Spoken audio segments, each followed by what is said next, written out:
Okay, I think we are live. Greetings, Earthlings. Welcome to the Great Debate Community Channel, a YouTube channel brought to you by Steve McCrae. And I'm your host, John Peterson. Tonight, we're going to have a discussion about social media. I last Friday, not yesterday, but the Friday beforehand, joined Twitter for the first time and was met with a bit of a education on Twitter. And there's been some things blowing up in social media, and we're going to talk about that. First, to start with, though, we're going to learn about a new channel, Disciple of Kairos, a Jim Majors YouTube channel. And I'm going to probably do 3 or 4 hangouts a month on this platform. And I think I'm going to make that a feature each time. We're going to learn about a channel that you should know about. And then another thing we're going to talk about, and we'll talk about this just before we start the discussion portion of the program. But there's a member of our community that needs our help right now. And I haven't checked live chat. I talked to her earlier today off the hook. I'm sure many of you know her. Is she here? Okay. She's in the live chat right now. We'll talk a little bit more about this. Like I said, before we open the discussion up, she will be posting her GoFundMe link. She had a really horrible car accident, and there's some problems with her insurance. And she told me earlier today when I talked to her on the phone that she's more than willing to answer any questions anybody might have. If you want to ask her a question in live chat, she's more than willing to share any of the information about what's going on with her. Go ahead, and you folks that are here watching, get with her in the live chat, and she'll be posting her link several times throughout the night. And then at some point here, hopefully she'll come in and join us in the hangout. I've got, with us here to start, Jim Majors, whose channel we're going to learn about. Nick Suter's here. The Messenger Reveals is here. And the Raging Atheist. We're going to get the ball rolling. And then I've sent some other links out to some other folks that will join us. And let's see, I think I should turn that phone down here. You guys are probably hearing the ding, ding, ding of Twitter, which I'll tell you what, when I joined Twitter a week ago, and Cheshire Vic tried to tell me, she said, well, look, just be careful, or not be careful, but, choose whose notifications you're going to turn on wisely, because if you don't, then your phone's going to be blowing up all day long. Well, I joined and set my account up, and then went in there and followed a few people I knew right off the bat. And hey, Steve McCrae, I love you to death, but I shouldn't have turned the notifications on your account to start with. Because I love Steve too. I love him to death, but I will be the first to say that I have his notifications turned the fuck off. Right. Yeah. So, I mean, that first few days I was on Twitter, it was just like, oh man, like at one point over last weekend, I swear I looked over at my phone and it was softly weeping. But that would be a good week for Steve, just FYI. And again, just throw it out there. Thanks to Steve McCrae for allowing me to do this. This is his channel. So let's get started here. And like I say, the first few minutes, we're going to talk to Jim Majors, or as I affectionately refer to him, the Mustache. I have him in my mind. He is from the old Batman TV show, and he's one of the supervillains, the Mustache.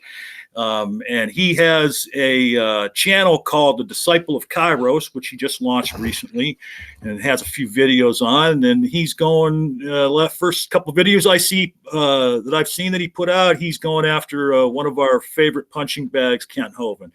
But let me just throw it over to Jim. And Jim, why don't you give us the particulars of your channel and let us know anything you want us to know. Absolutely. So I made my YouTube channel out of Well, for two reasons. For one, there is a demand from people that I put out my own content, that I make my own channel, and so I wanted to do that and facilitate that. And then at the same time, I wanted to have a channel to where I could do what I want, you know, and to address things the way that I wanted to, and to be able to educate people in a form that wasn't debate, where somebody didn't have to come and listen to some other idiotic argument just to get some, you know, just to get some facts. And so I am going to be producing original content. In the meantime, I had been doing some video responses to Kent Hovind. I have my favorite one that I've done up is on he jumped around a bunch of different conspiracy theories, evolution, chemtrails, vaccines. That was a really fun one. So now you've been around YouTube for a while. You used to belong to, tell me, I can't pull the name out of my head right now. What was the organization you were part of? I was a CEO for Atheist Republic. Okay, and then so now you've kind of gone out on your own. Was this channel that that you've recently launched? Is this an idea you've had for a while? Did you recently come up with it? You know, it's very recent. I guess since maybe just a couple of months. I don't remember when I created it, but it's not that old of an idea. Now, what's your goal here? What are you looking for? Purely entertainment? What's your long-term goal as far as this channel? As far as my original content goes, I want to make reference videos. I want to make videos where somebody can who are wanting to know certain topics within the Bible. In people who have seen me in debates, I get into the deepities of some of these religious claims, but unfortunately, you can only go so far down the rabbit hole when you have somebody that you're arguing with, and you bounce around a lot. And so what I wanted to provide was reference videos where somebody who is maybe preparing for a debate, or who just wants to further educate themselves on certain topics, can have a place to go and get this information in just a quick, streamlined form, with maybe an edge of my personality, whatever you call that, humor or whatever. I don't know what you call that. Oh, I call it Jim Majorism. That's what I call it. There you go. There you go. Some the essence of mustache or something. I don't know. Right. Yeah. And then tell us where the name comes from, Disciple of Kairos.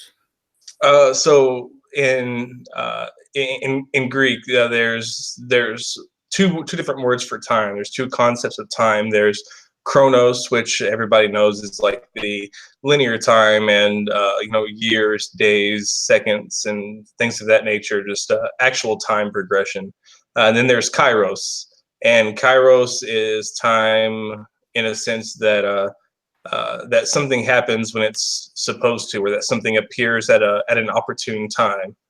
And so the disciple of kairos is sort of like a person who arrives at a time that it is most needed. Okay. And just a shout out to the live chat, Saka. I did send you a link in the Discord. And Messenger, I don't even know if I'm sure I did, but we got Nick Suter with us, the Messenger Reveals, and the Raging Atheist. The three of you, do any of you have any questions for Jim about his channel? So I would like to know a little bit more. So you're going to be doing sort of stuff for debate prep? Yeah, well, I mean, not stuff specifically for debate prep, but I just want to be able to put out videos that break down certain topics, whether it be the resurrection of Jesus, or the accounts in Genesis, or source theory, anything like that. And you're you know a lot about biblical prophecy too, right? Is that if I recall one of your I would love to say I'm putting in a formal request for something on biblical prophecy too. I think well, I actually, in response to Kent Hovind's Mark of the Beast, there's a little bit there. I had some audio issues, but kind of broke down some misconceptions that he had about the mark of the beast. But I will be putting out original content regarding like Daniel 9 and Psalm 22 and you know, New Testament mistranslation and misconstrued prophecy and things of that nature. Nice. Hey, let me interject real quick, and then Raging, if you have any questions for Jim. He reminded me of an interesting point that I didn't mention. I don't know if Jim mentioned, but Jim, you used to be a preacher, didn't you? Yes, that is correct. And when it comes to the Bible, you're pretty much an expert, aren't you? No, I wouldn't say I was an expert. Not Well, by I any would means. say that compared to me, I would say that. I have. I mean, the Bible is my favorite book, hands down. I study it every day. That is no exaggeration. Well, let me ask you this. You say you're not an expert. Could you sit down with Dr. Josh and hold your own with a discussion with him? I have, yes, but Well, at the same time, he at the same time, I don't think that I'd be teaching him anything. Well, no, and I'm not saying that, but just the fact, if you can sit down with Dr. Josh and carry on a conversation where you guys both understand one another, I got news for you, Jim. You are a biblical expert. Raging, you got any questions for Jim? No. Are you going to be doing live streams and having people on your channel, or is it just going to be pretty much edited videos and like putting your debates on your channel? So my live responses have been live streams, so they can interact with the stream and things like that. But as far as my original content, they're just going to be edited and uploaded. As far as having people on the stream, that was never really part of my format, I guess, just because I don't.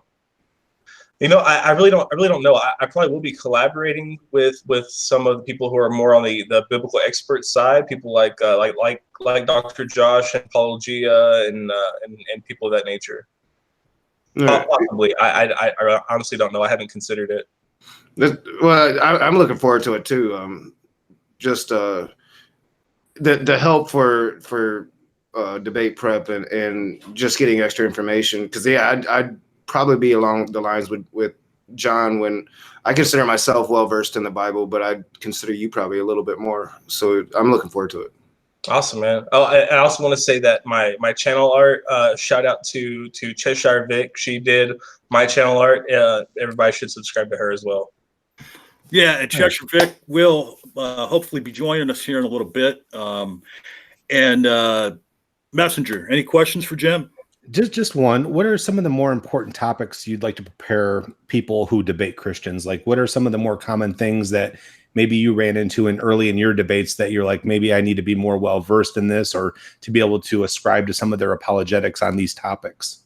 Oh, that's a great point. I guess what I would say is giving people the external evidence for these claims, and not just the internal evidence, things for like the historicity of Jesus, or you know, people focus so much on what's in the Bible, they don't focus on like the writings of the early church fathers, or things of that nature.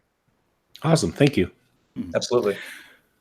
All right. So again, the name of that channel, Disciple of Kairos. If you're not subbed to that channel, you need to go over there and sub.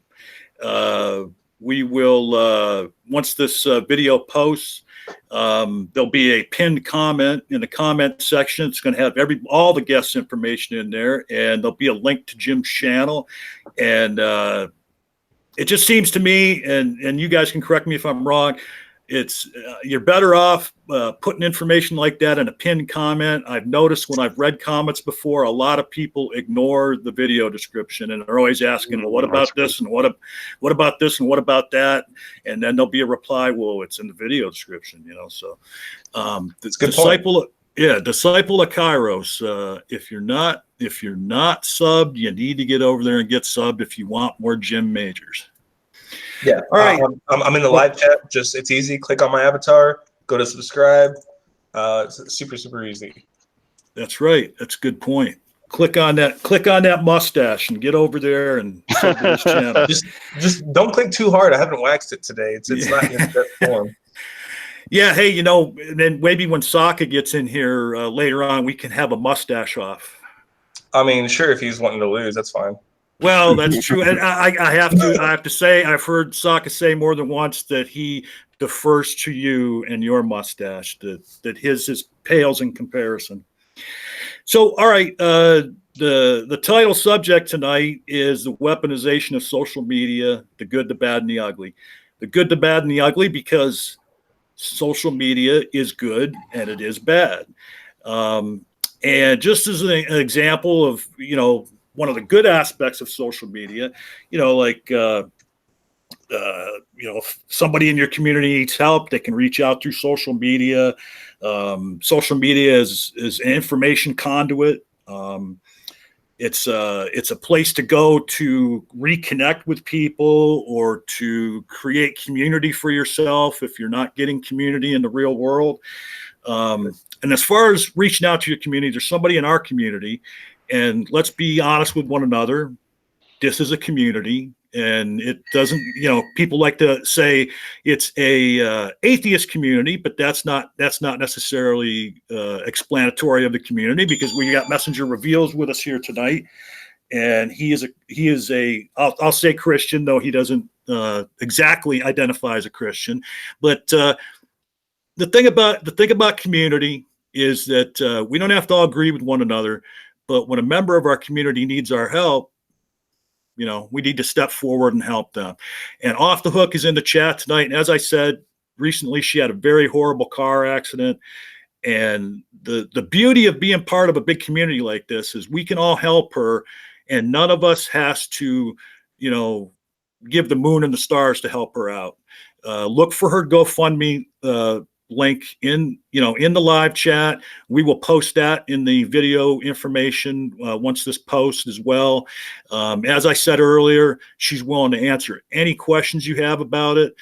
She's willing to share any information about this situation that you might want.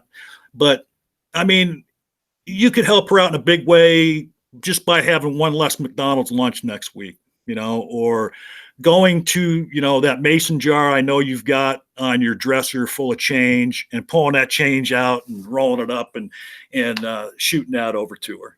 So, and Al, Off the Hook will be joining us here in the discussion here in a little bit. So, to get the ball rolling, I do have one question I want to ask those that are here, and I'll ask this question as people join. And we'll just go right on down the line, starting with Jim. And just, give a quick answer on this, and we can flesh it out more as we go along. Are the overall effects that social media has on society a net positive or a net negative, Jim? Oh, it's a net positive, hands down. I mean, take myself, as an atheist living in America. I'm not living in a third world country where atheism is illegal. I'm not living in one of these 14 nations where being an atheist is a death sentence, where you have to stay in the closet. But I was out of the closet, but I didn't know, where the nearest atheist was. I thought I was the only one in my hometown. I thought I was the only one for hundreds of miles. I had no idea how big of a community I had access to until I found social media. I don't know if anybody remembers the story of an 18-year-old woman who, from Saudi Arabia, who had locked herself in a Bangkok hotel room. Her name was Rahaf Al Qanoun. She was 18 years old, and she reached out on Twitter for help. And with the help of Twitter and the weaponizing of that social media platform, she was able to find freedom. She was able to seek what do you call it? She was able to flee from this harmful situation when her father and her uncle were trying to kill her for her apostasy, basically. Raging Atheist, is social media a net positive or a net negative? I think well, it would be based upon perspective. So for me personally, I think it's a positive. I think it does a lot of good things. I think it does a lot of bad things. But I think overall it would be positive, like many examples like Jim gave. But I'll give an example of how somebody could see it as a negative, like say a very fundamental Christian, Orthodox, religious person who might see internet social media as kind of shrinking the world when they want it to be bigger. They want to be divided, and they don't want that access for their young ones. But I think that would be a shrinking demographic in this country. But I think generally it's a very positive thing. Like Jim said, a lot of atheists in our community are very isolated people. This gives us a chance to meet people, and I think that's a good thing generally. Of course, there's some bad aspects to it that I'm sure we'll be talking about. Yep. Nick, net positive or net negative? Neither. It's a reflection of us. It's a reflection of who we are. It's sort of like, I mean, science is amoral. Nuclear weapons are amoral. The vaccine cure to cancer would be amoral. Of course, obviously, how we apply it, the cure to cancer is obviously a marvelous thing if we had one. But science itself is amoral. It's how we use it that determines it, and I think it's the same thing in social media. I don't think you can measure it in terms of net positive or negative. It's a reflection of who we are, and that's what you see on it. That's actually kind of what scares me the most. Well, and that's awesome. Nick says, "Fuck your dichotomy, John. I'm gonna go full Steve McRae on you." So, well, somebody needs to do that here tonight, and I think it's going to be me. Well, right, it's Steve's channel, so someone has to, reflect the Steve McRae-esque type answers. Messenger reveals. What's your answer? Net positive, net negative? I have to go with net negative. And it's because at this point, I don't have a lot of faith in the human race. And I think that so many people who ascribe to free will and so many people who are filled with confirmation bias and completely unaware of it, aren't learning and growing, but they're looking for the echo chamber. They're looking for support more than they're looking for truth. They're looking to be affirmed more than they're looking to grow and learn.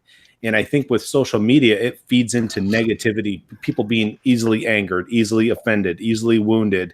And it doesn't build people up to really have a true sense of self-esteem and self-worth. It makes people dependent on other people to make them feel better. And for that reason, I still think it's a net negative, even though I'm here on social media trying to help change that culture. And I found that in, channels like The Raging Atheist and other people in the agnostic and atheist community who really do want to learn and grow and become better versions of themselves. And we've just been joined by Dave McGinnis. You might remember him from last week. We learned about his new channel soon to be launched, The Slippery Slope Show. And his partner in that venture is Cheshire Vic, and I believe she said she is working tonight, but she's going to try and pop in later. So, Dave, since you're here, is social media, in your opinion, a net positive or a net negative? On what? What's that? On what? On what? Well, what I'm saying is Like on society. Are the overall effects that social media has on society a net positive or a net negative? Yeah, I think probably that they're a net positive overall, I would say. That doesn't necessarily mean that they're an emotional net positive. I think that there's like some negative social side effects. People become really reliant on dopamine bursts, getting likes and all that kind of stuff. So that can be, well, it's certainly going to affect development in social skills and stuff over time. But I think the more we move towards really easy access to being able to actually talk, not just text, and like the overall access to being able to trade information and money and services and things like that, I think, yeah, overall it's probably a net positive. And that's my answer too. I'm not as seasoned as most of you in social media. I'm an old fart and have just recently started getting into all this. But I would have to say it's a net positive too. But I do see a lot of negative aspects to it. I see a lot of people wielding social media like a club and just rashly and reactionarily, proclaiming people, certain negative things and putting that out in the ether. And there are some people that have quite a bit of power on social media, and if they decide they're going to trash somebody without cause, it can have a very negative effect. I mean, that's no different though than any community, right? If you have somebody who's quite popular or respected within a community and they trash somebody else in the community, you're going to see sort of the same tribalistic mentality. It's just translating over into a larger scale. It's more global scale, right? With larger numbers of people. And when you have larger numbers of people, there's also less personal interaction with each individual. So you're more likely to take somebody's word on something because you maybe don't have any direct interaction with whoever they're talking about. I think the thing that we haven't adapted to is what are the best standards and practices for social media platforms, and what are predatory practices, what kind of information and how much control you have over what you're receiving, right? Because it's an attention game, right? I mean, whether you're Facebook or you're Google or any of these companies, they want to keep your attention. And it just so happens that people give more attention to drama than positive things. So a lot of that gets pushed through feeds more readily. And I think over time, as we start to understand sort of the relationship with what information we're getting and how, that there'll be adjustments made to the platforms that'll help minimize some of those negative effects. Okay.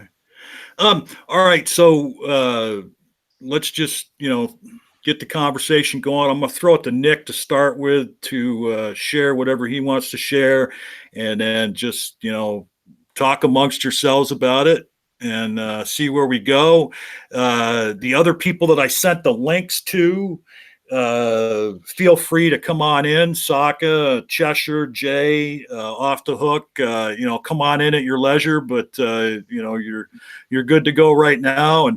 And go ahead, Nick, and get the ball rolling, and all of you join in as you see fit. Well, thank you. I don't know. I mean, I can think of. I'm trying. I don't want to be one of those people who says it's worse now than it's ever been. It's always been bad. A couple of studies have said it's been getting worse, but it seems to me, I think unfortunately you're going to find social media is a reflection of who we are. We do tend to be very tribalistic, and I think you would put it well about that sort of little endorphin hit.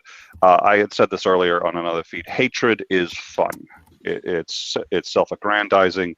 You necessarily see yourself superior to that which you hate, and I think it's the anonymity in particular of social media that allows people to really act in ways that they probably would not do otherwise if there were social consequences. And I think that's unfortunate. I was trying to think. There was an incident today, but I can say that any day. This could have been happening any day, and any day in the last week. I think we all know that there have been a couple of, especially in the atheist community, a couple of very big issues that people have been grappling with, and where I will admit, if you want to undermine somebody else's ideas, a great way to do it is, I'm just asking questions, and then poof, you start to undermine their ideas. The problem is sometimes you can have legitimate questions and you can be asking them because you want to be more supportive, but you need to understand the issue. And now, that kind of ignorance and saying, but admitting it and being honest with it and saying, I want to know, so let me ask a question. All of a sudden it's, no, you're with us or you're against us. And there's some polarizing issues. I had a friend today. I had two friends. I may end up getting blocked by both. Because I split the difference. I had a friend today who on his account said something brutally mean to another person, a trans person. He didn't do it because she was trans, did it. Fortunately, did it for other reasons. And then I was asked, look, are you going to repudiate this person? And I said, no. It was a brutal comment. I repudiate the comment, and I think he shouldn't have said it, but I don't know the context. And just looking at the tweet, it looked like there was a very long conversation there that I had no real interest in getting into. So I said it was a terrible comment. Shouldn't have said it. really shouldn't have said it. Well, wait, so you're defending the comment? No, I'm not defending the comment. I said, and I planted a flag there. I said, I don't approve of the comment, but I'm not going to repudiate the person. I don't know the context. Well, there's no context that could make this acceptable. Well, I don't know. So after an hour of arguing, I realized there was going to be another 6 hours of arguing, or I could dive into the thread. I dove into the thread, and what I found was this. Yeah, he escalated it a few times when he didn't, but at the very beginning, this woman had jumped in on a conversation he was having, very hostile, and he had several times said, let's disengage, let's not discuss this, let's not discuss this, it's not going to end well. And she ended up saying, well, gee, okay, fine, you cowardly cunt. And frankly, what he said was worse, but that's how it started. And it started with her saying that. And I'm sitting there going, okay, when you have this context that he tried to disengage several times, and then she said that, then he obviously re-escalated and went in, and then it got re-escalated. And so I did what anybody in that situation would do, and I knew I was going to get my ass handed for this, but I was going to say, hey, here's the first person to insult, and it was her. And she went ad hominem. He tried to disengage. Oh, you're defending his tweet again. No, I'm not. He still shouldn't have said it. But he tried to disengage, and she kept just hitting him. And when he hit back, and it started escalating, he made the hardest hit. He shouldn't have done it. But the thing that really got me was he was in a private chat. Well, he was in a chat with me and a few other people. And in that group, he apologized. And he said, I went too far. But I can't say that out publicly because everyone's going to say I was bullied into saying that. Nobody's going to believe me. They're going to say, and now it's in for a penny, in for a pound. I can't admit error in front of these people anymore. And they wouldn't accept it in the first place. And they're going to see it as a complete vindication when there was a bigger picture to this. So here's a guy who really realized he made a mistake and can't do anything about it. And I can't sit there and say, so it's just gotten into this huge locked problem. And it seems to me, and I hate to be sort of citing specific examples, but this is one that happened today, and I'm looking at it. Everybody is now in a locked position, and there is no way out of it. And I see this all the time. Yeah, I think one of the other problems too, Nick, yeah, is you're dealing with. So if you look at communities on a local level, right, you're going to have different vernacular. Like everybody might speak English, but there's different colloquialisms, there's different sayings, there's different types of language that's acceptable and not, right? Like in Australia, you call somebody a cunt, it's no big deal. You say that somewhere else, it's a huge insult.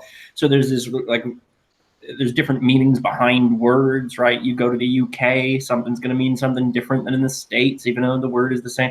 So you have like all these different things, and they work functionally really well on a local level. If somebody from the outside comes in, it'll take them time to adapt and integrate, right?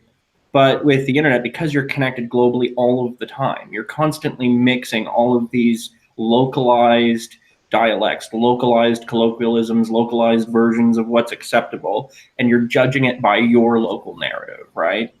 Which leads to a ton of misunderstanding and miscommunication, I think.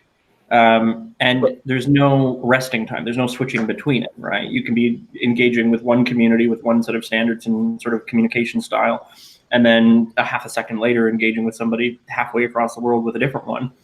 And I would argue at the same time that we're developing really good point, though. Great point. We're developing this universal system of communication, this universal colloquialism that's only shared online. But I think that because of social media, we're able to experience these different cultures and to open our eyes to these different things. And like I said, I believe that we understand each other more online than we do in real life in many cases. Yeah, but if you've been online, like I've been online since like early 90s, late 80s. Yeah. Wow. So AOL. Yeah. Guys, just if I wouldn't admit that, either of you. I wouldn't. I'm just saying. So, but the thing is, right, is if you're one of those people, you've had time to acclimatize to that community dialect, the internet dialect, so to speak. But there's constantly new people entering the internet that have never been there, right? Mm-hmm. That don't have that experience, or people who are just very passive on the internet, and then they, find something that interests them and decide to engage with something, right? they're not going to necessarily get those nuances, and it takes time to pick that up, and that's going to lead to a lot of problems, right? Sure. Particularly the fact that if you're like in cases where you're communicating primarily by text, right? There's no intonation, there's no tonality, there's no body language, you're going to project on it the tone that you assume it to be, rather than the tone that person's intending. Yeah. That's like a dangerous Well, thing. and if I could just interject real quick, you bring up a good point that I had here in my notes too, Dave, is the subject of intention. You can't always infer an intention out of text on a screen. No, you absolutely can't. Yeah, And I mean, there are times when you can, because of a body of work that you've seen from a particular individual. You can, you can discern what it is they're trying to say. But oftentimes you're not going to know their intention unless you go directly to the source for clarification. And the other thing I want to do is the Raging Atheist. Are you AFK right now, or are you there? I'm here. I want to get the Raging Atheist in here real quick, because I know that recently that he himself has kind of been a victim of social media being wielded like a club, and not only himself, but some people, some very despicable people, in my opinion, even made comments about his daughter. And so I'd like him to get in here for a minute and talk about the experiences he's had. Well, yeah, I mean, like I said, there's good and bad things, and I think that there's this outrage culture that really gets highlighted with social media sometimes, to where with me, my situation is, of course, I make very visceral videos sometimes, and I call people out directly, and sometimes it gets misinterpreted, and then that the other person will start using language that the crazies out there that are seeing all of this stuff will misinterpret or will get impassioned about. And yeah, I've received threats against my child, and this isn't, I mean, I'm sure anybody that's made YouTube videos dealing with serious issues have faced that. I remember Cyrus mentioning he got his first death threat around 50 subs, so it's like, this is something that a lot of people deal with. I remember Shannon Q mentioning something along the lines of her child getting a threat. This is something that we all deal with, and it is a ramification of all of these different ideas clashing together, and I think we're still trying to figure all of that stuff out. Yeah, I can't tell you how many death threats that I've gotten, and not just I'm going to kill you, but I mean, like, descriptive, very detailed, formulated things, including my addresses, my kids' schools. Yeah, they were telling me stuff like they should not have known, and I'm 911, and I'm calling. Everybody knows Matt Powell that day. Hey, dude, are you doing this? Like, what's going on? Are you giving people information about me? Like, what is going on? And it's funny, and you talk about the aspect of doxing, and like an excuse I've always heard from people that dox is, well, that information is public knowledge. Well, that doesn't mean shit. Okay, it doesn't matter if you can go out there and find it. If you're the person that goes out there and finds it and then broadcasts it on other platforms, well, then you're a despicable piece of shit. I mean, yeah, and to be clear, Matt Powell has denied it, and I believe him. I don't think he had anything to do with it. I think there's just crazy people out there.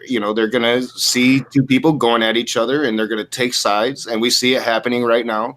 And it doesn't matter. I've been attacked for what's going on right now. I have a smaller channel, a smaller voice, and I've tried to kind of play the middle ground right up until today, when everybody knows new video came out. But right up to today, I've played the middle ground, tried to play somewhat peacemaker. Hey, I know both of these people, and I've been attacked. Like, you're taking sides, and I'm trying not to take sides, but no, you're taking sides. Well, damn it, now I'm taking sides. Hey, let me just say again, I don't know if folks heard me, but any of you other folks I sent the links to, please feel free to come on in. Cheshire, Jay, Off the Hook, Shannon Q, if you're listening, if you want to pop in for a few minutes, I sent you the link too. Messenger, you haven't really got in here. What do you have to add to what's been talked about over the last few minutes? No, I mean, when it comes down to, people personalizing things, that's where we get into trouble with feeling things like anxiety or depression or anger or stress. When we place value and importance on somebody else's opinions and judgments more so than we do on our own understanding of things, that's when we feel those things that we feel. And intense emotions are great when we're in life-threatening situations. Intense emotions that we feel when we're in non-life-threatening situations are very unhealthy for our well-being. And so I do my best to try to help people understand, you're placing too much value on the importance of somebody else's judgments, opinions of you that is negative, and personalizing what they're saying rather than realizing that what they're doing is more so from their own issues and problems that they have with life. Not necessarily. 100%. Sometimes that's what's going on. But I think when you're talking about social media, because you're lacking certain cues, you don't have the same balancing factors. So, I mean, to some extent, people need to learn to take a more neutral position. And the reason, like, let's say you have somebody you know really, really well, right? And they phone you up middle of the night, right? Drunk as all fuck, right? They say a couple shitty things, and your reaction, if they were to say those shitty things sober to your face very seriously, would be to be pissed off, right? But they call you up and they say a bunch of shit, and you're just like, you're fucking drunk. Talk to me. Like, you shrug it off because you can tell by listening to them that they're drunk, right? So that extra piece of information has changed your reaction to what they're saying. On Twitter, you don't know where somebody's state of mind is. You don't know what they're doing. You don't have any other indicators, right? So it things at face value for the content. Well, that depends, because what you're referring to, I believe, David, is that you can't always read body language and intention in a text message or something that doesn't include somebody's, verbs, or where you can see their body language. And that's fair. However, if you see people speak in a certain way toward people and you understand the motives that derive that type of behavior, those actions, or those type of words, especially with how people are coming against or coming for somebody, you can see those things a lot of times. I always tell people when they're having disputes, don't do it in a text message, don't do it in an email, don't do it on Twitter, have a personal conversation where you can hear, inflection in the voice and tone. And you can actually, if you can do it live, you can see body language to be able to change those things. But what I'm referring to is all the time if I make a judgment towards you, it has more so to do with me than it does with anything you've done. All I'm doing is relating what you've said or done with something that it reminds me of my experiences and my understanding in the past. And unless you're curious about somebody's motivations, then you draw inferences that may be untrue. Yeah. Sure. I did. So let me. Jim was trying to get in there. Yeah. Let's. Hey, welcome to Off the Hook and Saka, and we'll get you guys in here in a minute. Jim, I think you wanted to say something. You were trying to get in a minute ago. Oh no, that's fine. Okay. Hey. Okay. So, Off the Hook has joined us. She is the person we were talking about as far as the GoFundMe. She's been posting her link in the live chat, and before the broadcast is over, we will give her time to talk about what's going on with her.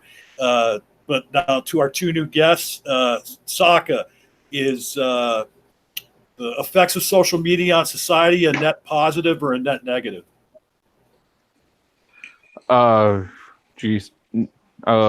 Neither. Okay, you're going with the Nick Suter answer. All right. Yeah, he's a smart guy. If he's said that, then it's I thought you were going to say, "Oh, he said that." If that asshole says it, I'm changing my answer. Well, in that case, I think it depends. Like it's like any type of technological advances we have, it's it can be positive or negative. It depends on how we utilize them. Like the internet's a great thing for going out there and just gathering information. I mean, you have a wealth of knowledge that we didn't have access to before. That you don't have to travel to a library, or you don't have to be in certain circles to get access to information. You can just go out and find it right away, which is always great. Or on the other side, I discovered fetishes and porn that I never really realized that that existed. Yeah. Now, you could say that one of those is a net gain, one of those is probably not a net gain. But I don't know which one is which. yeah, exactly. So it depends on the person. But it's I think with every advancement, you got. Well, that brings up an interesting question. I've never looked. Is there sock porn on? Yeah, there is. Oh, there is sock porn. Yeah, people have sent me it before. It's hilarious. I don't think he's joking. I think he knows that one for a fact. Yeah. He's not being he knows. In different forms too. There is some with sock puppets, and there is an entire genre around just people that like to leave their socks on. I don't get it either. Off the hook. So put the question to you: Is the effects of social media on society a net positive or a net negative? For me personally, it's been pretty balanced out, to be honest. I've had some negative experience. I've had some positive. I think it depends on what you're utilizing it for. If you're out there to be a bully, if you're out there to start things, you're going to have a negative effect, and it's going to affect you negatively. If you're out there to make friends, have a good time, be a positive influence, it should affect you positively. Me personally, it's been pretty much even.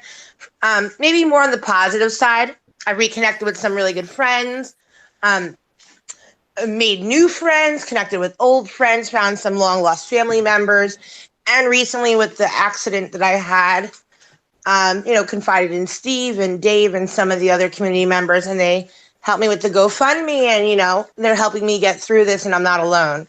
So for me personally, this social media thing, at least for this instance, has been very positive, and it really showed me how good of friends that you guys are, and in this community, how good of people that everyone has been, at least towards me, and I couldn't appreciate it more, and I couldn't thank everyone more. I don't even know how to say thank you and how I could repay everyone back with how sweet they've been to me. Just the thought of people saying, hey, how you feeling? What happened? Are you okay? Means the world to me. So for me, at least in this instance, the social media has been very positive for this instance. Overall, it's been pretty balanced, but for this situation, it's been pretty positive. Well, I'll tell you, it's the essence of community. If we're going to consider ourselves a community, then Absolutely.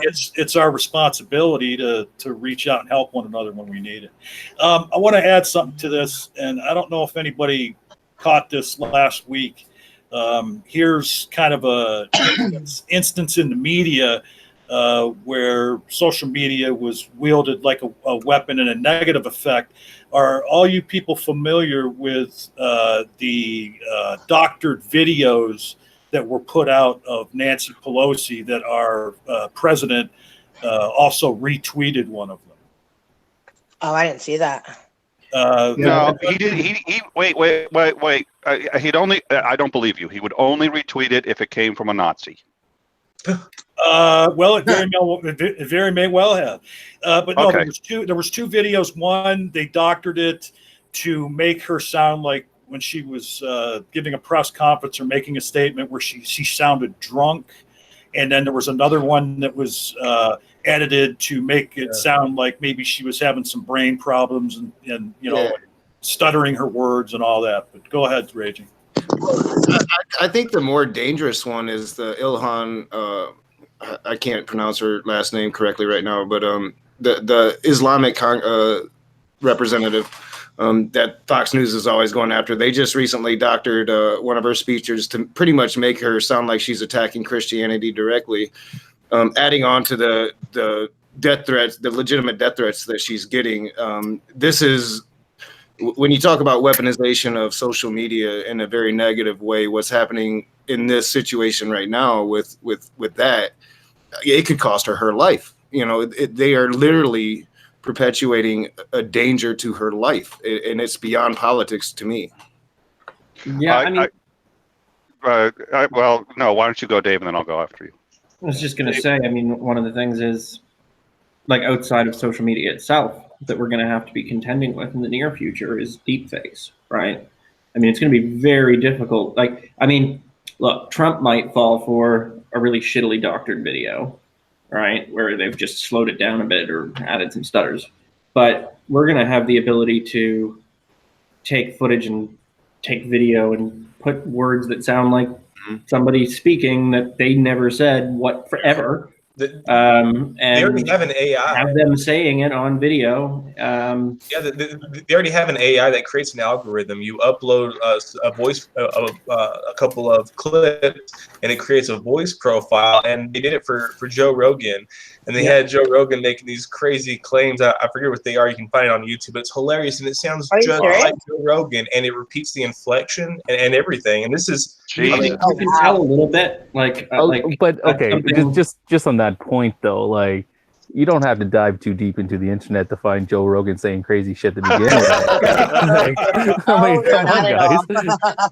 Fair enough. Hey, was it this like Joe Rogan making very sensible, reasonable, well thought out points? Like, no. The point is that you can just make anybody say anything you want. It doesn't have to be Joe Rogan. You know, it could be you. You know, it could be you. And I say crazy shit. They could simulate a phone call, for instance, and it would stuff like that could be admissible in court. I mean, today. Well, I wanted to hit 3 points actually, and they're all ones that we've already covered, but they're worth, and I don't know where we're going to go from here, but 3 things. One, Monica Lewinsky. Her life was absolutely destroyed. As soon as I say it, there's a laugh, and I get it, but here, I thought,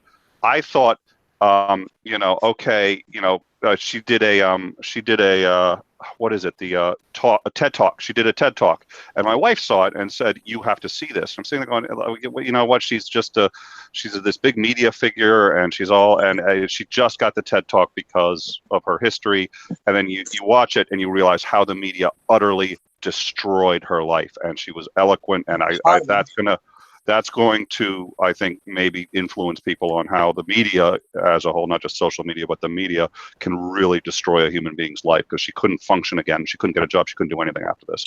That's the first. That's the first thing. The second thing was how Dave. The two things I wanted to talk about that David said, and I hate giving him credit, but I guess I'm going to have to in both these cases. The first is when he said, "Hey Dick, you do know though that Dave joined the fray on the internet as soon as Al Gore invented the internet." So I know he's been on since Al Gore invented it. So, but the two things, the first was how he had said that, it makes him want to go on the other. Oh no, this may not have been Dave.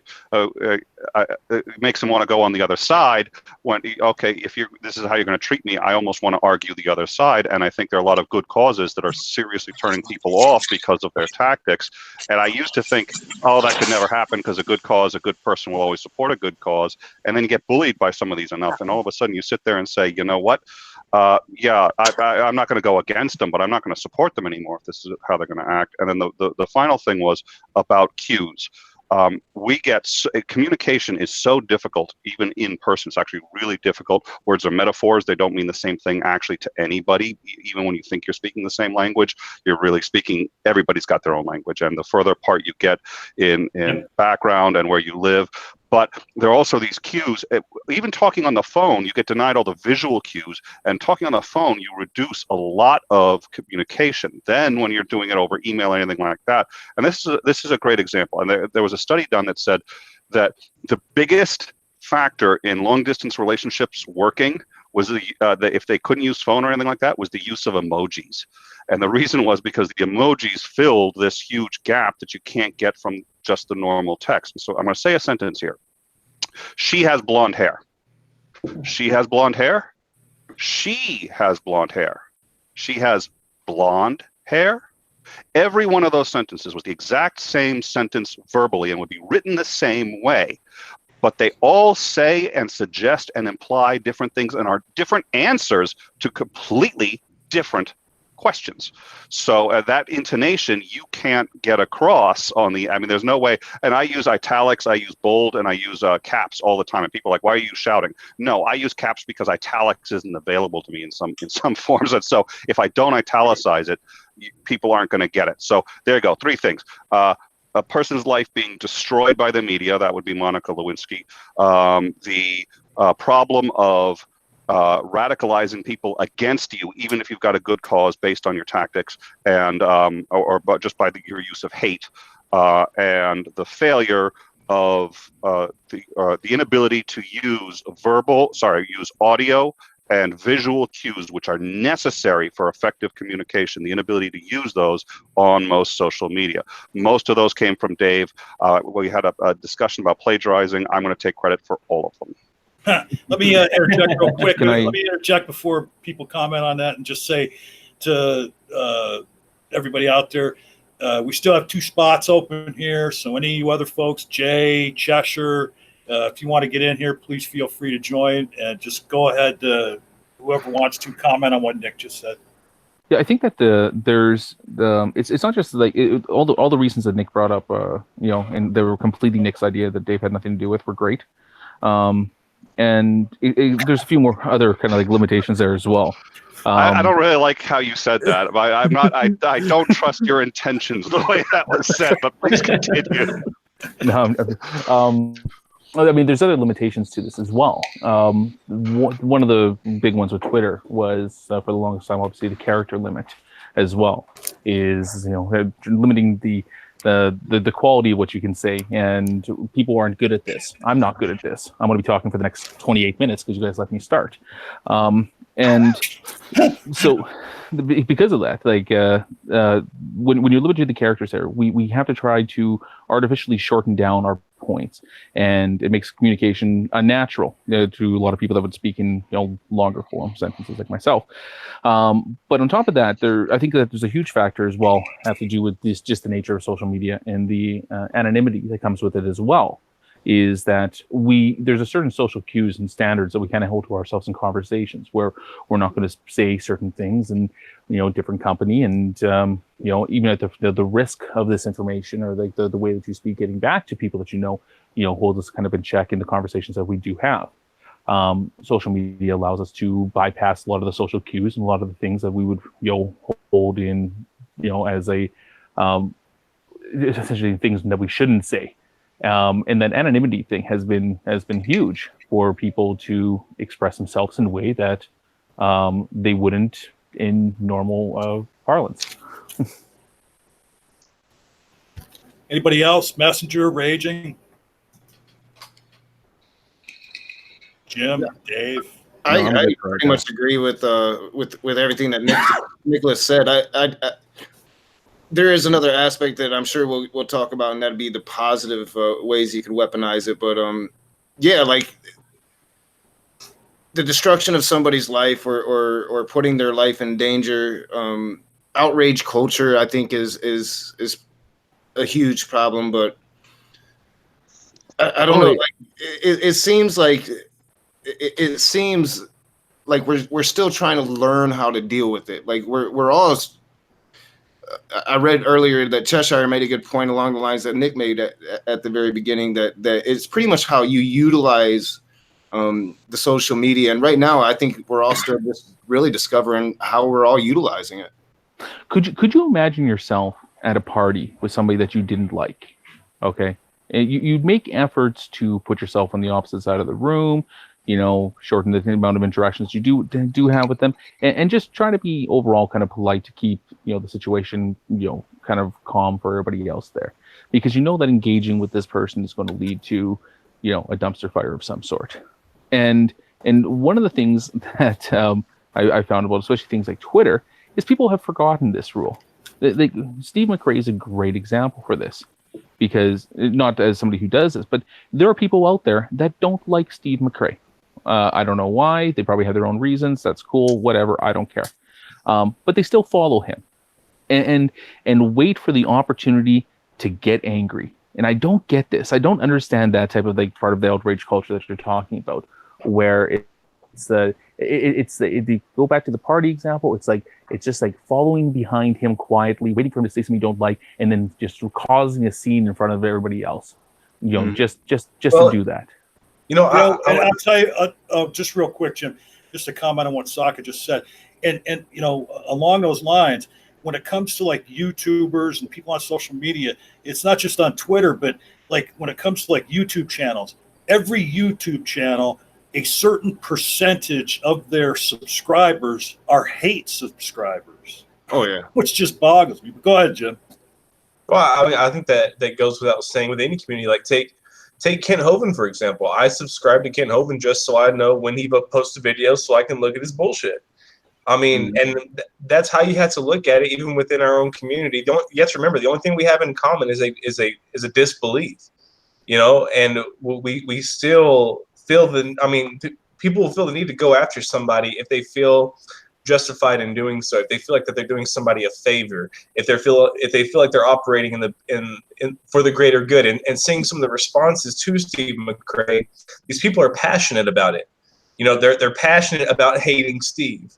You know, and so it would make sense that they would follow him and do that, just to give that perspective. I love how Jim has something to say. Sokka always turns his camera on for a few minutes because he wants to give us just so I can compare when it gets up there. Yeah. And here's the yeah. Go ahead. Oh, okay. Well, I think the thing is that's what I got to earlier, which is hatred and righteous indignation really feels good. It's rewarding, and again, the media is reflecting who we are. This media enables us to be sort of more ourselves. Unfortunately, in these cases, in some cases it's excellent, in some cases it's terribly unfortunate. Now, one of the things that I'd like to see, that's probably not going to happen, but I'm curious if it can happen on some level in many forums, is less anonymity on the internet, because I think that's what emboldens this kind of behavior. And when people have, you know, accounts that are anonymous, say a sock account, then, you know, I think anything can happen, and I'm concerned about such sock accounts and the people who run them. So, not mentioning any names, but that's so there's a couple of problems with that, like that you're going to run into. You're going to run into a lot of problems with that. That's just a pipe dream. That's what I'd like to see. Yeah. I'm avidly against sock accounts, just to let you know. There's going to be, I think, two things just to the advancement of technology, because social media is also relatively young, and at its core, it's just a way to conveniently communicate with people across spaces, right? So when better ways to do that become available, we'll probably adopt them. And if they're very convenient, they'll probably get used more often than not. I don't think we're that far away in terms of years from having decently accessible augmented reality technology of some kind, whether it's special glasses or whatever. We're already able to do speech synthesis pretty well. We can transmit audio. We can track movements with a thing pretty easily. There's possibly other ways to do that. You realize you're making me want to look out my window right now and just make sure that there's like no satellite up there, or I'm just saying, thanks, you're really helping with the paranoia. Yeah, well, I mean, but a lot of these technologies are coming together. So it's feasible that in the very near future, I could be having a conversation with you, Nick, and it would look like you were sitting in the room, right? Yeah. Through the glasses, like at least standing, at least some portion of you, right? So then I can be looking face to face, and it's also conceivable. Why would you want that when it comes to Nick? It's also conceivable that this could be an avatar of some sort that accurately reflects your expressions and whatnot, but isn't necessarily you, right? So that your identity is protected. I don't think that you'll get a lot of anonymity though, because as far as sock accounts goes, you're going to have you still have branding accounts. People need to communicate through their brands. And if you somehow create a rule that says, you know, you have to use your real name or something like that, then people are just going to sidestep that legally by like creating brands or registering things. People will find a way. So, yeah, I've never not give those much. First of all, people might not give those quite as much credit. Right now, people, the accounts whose names you don't know still have a lot of credit because so many people do that. Second of all, and I think this is really worth noting, yes, John, I actually heard exactly what you said, and don't worry if he said that it would be a part of the body, and my face is not the part of my body that would be confronting you if we were having a virtual chat. Just FYI. Got giggity. I just want to like so. I've never well, okay, not never. I had a Facebook account for about 3 months back in like 2004, and then shut it down because I realized that there was a reason why I had stopped talking to people from high school and in university, and it was like, oh, okay, yeah, I stopped talking to you guys for a reason. Don't need to really, bring that stuff back up. If I wanted to be, remain in contact with you, I would have done it. But beyond that as well, like I don't have Twitter or Instagram or anything. I don't even know what all the social media kind of platforms are now. The only reason why I do the sock account here is because I only joined this as part of a discussion type community, to have discussions about theology and philosophy and fun topics like that I wouldn't be able to engage in usually on my day-to-day basis. And because of that, it didn't really matter who I was. That was the point of it. Doesn't either you take me on what I'm saying or that's it. Just try to keep the the personal stuff out of it. I'm just a voice on the internet. Just FYI, real quick, I just wanted to. I just saw a message from Nick. I was under the impression that the room capacity was 10 when you have a hangout. Well, actually, she's now reporting that it says she's blocked. So I don't know, and I don't know if we're at capacity or not. She's getting a report that she's blocked. Last I saw, I lifted my block on her, so it's got to be someone else. I was just gonna say, there's nobody in this room that would have her blocked. I think it was David. No, it wasn't me. I We don't have any of those controls. she was here last week. I mean, Oh, they well, it's, how can I check on that? That kind of happened to me with Lisa for Truth on my channel. It wasn't telling her that she was blocked. It was telling her she didn't have access, and I sent it through a different email chain, and it worked.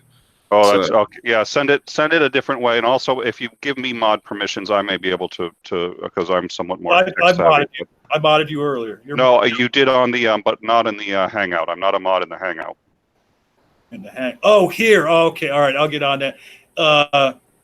So Cheshire, what I'm going to do is I'm going to send you the link again through Twitter DM. Just give me a couple minutes to do that. That's a good idea. And then Messenger, we haven't heard from you for a while, but I want to get him in here. But and I also I want have to. my hand raised. Oh, okay. All right. Well, we'll go to Raging, and then what I want to do is we'll go to Messenger and any of the people who do have mods in the live chat. If there's been any questions in live chat, let's bring those up after we hear from Messenger. Go ahead, Raging. Yeah, I'll be quick, Messenger. It's just a good point, a quick point along the lines of what we're all talking about, kind of meshed together with like what David's talking about, all this new technology that we're all being introduced to and might very well be possibly introduced to in the future. Sock accounts and just this community itself having conversations really that nobody's really ever had publicly before anyway. I mean, we're discussing legitimate, serious issues like LGBTQ rights. Right now, the hot button issue is trans rights, but you got people like me just literally cursing God on their channels. So we have this quagmire of newness and all of this stuff happening at the same time, and it's just it's hitting us all at once. We're dealing with it. Sock accounts, like there's good and bad things about people don't want to put their identities out there for these very controversial topics, but then people take advantage of it and they create these sock accounts to kind of screw with the conversation. So it's just so new. I don't think that any of us really know how to deal with it, and we just deal with it in the best way that we can. But that's kind of what I wanted to say, was just these conversations are very nuanced conversations that are kind of new, and a lot of them don't even have right answers yet, because we're just now starting to talk about this stuff. So it's just a quagmire. What I find interesting is like there's this weird kind of transition now where the anonymity has been so prevalent on the social media platforms for so long that people have grown to kind of deal with it. There is there's some chat rooms and chat threads, forums that you have to have a pretty thick skin to be part of, because you're going to hear some of the most reprehensible shit there. For people like you say, raging, that are just there to disrupt the conversation in some way. But what's happening now is that you see this pushback, and and like a lot of people say that's just like they're we'll use pejoratives like social justice warriors to describe people that are going after others now. And I think this is kind of the other point where it's almost like the kind of social decorum that we've kind of expected from just regular face-to-face conversation is being forced back into a lot of these conversations where it's been absent since day one. Hey, real and quick, Cheshire is still blocked. Sorry. Yeah, well, and that's what I want to get in here on, and then I want to get Messenger in here, and then hear if anybody has noticed any questions in the live chat. But Cheshire just sent me a screenshot, and when she tries to come in here, it is telling her specifically someone in this hangout has her blocked. So everybody, please do me a favor, and it most likely was an accident. But everybody that's here right now, it goes two ways, just so you know. Like it could be either her blocking somebody or one of us blocking her. So it does work both ways. Yeah, but just do me a favor. Everybody go to the live chat, click on her, click on the three. It's not going to work from the live chat. What everyone has to do is they have to go to their creator studio. No, it's your Google account. So it would mean you have her blocked on Google. That would be why you can't get in. So Gmail, somebody presumably has her blocked. So the YouTube wouldn't block it. She's trying to get in on Google Hangouts. So now I don't know what her Gmail address is. Okay, she's sending me a message. So I don't want to necessarily dox her email address. I could maybe put it up on the chat here if that's okay with her. Actually, and if I put it up in the chat here, you should be able, if I put it up on the local Google chat here, then you should be able to right click on it in this Hangout. You should be able to right click on it and see if you're blocking her. So let me, maybe she sent me, hopefully she's listening. And if she sent me her email on Twitter, I can check. So let me just, she sent me something. So she sent me a DM. And she's saying she could maybe do it another time, which is all well and good, but she may still have this problem another time. So we might as well deal with it now. Yeah. So everybody work on that problem after Nick gets that in their messenger. Go ahead. Hold on one second. I'm just too busy in the chat. Oh, okay. Hey, any mods, if you notice any questions we should address that in the live chat? I don't see any. Why? I saw one that I thought needed more. Why is this Mr. Suitorman so handsome? And I thought that seemed like a very serious question. We don't need to. We don't need to talk about that because clearly that person is delusional. But all right. So let me throw psychotic break. Let me throw this question out there to you folks. All right. Should it be left to the social media platform owners to police their platform's content? Good question. Anybody, go ahead.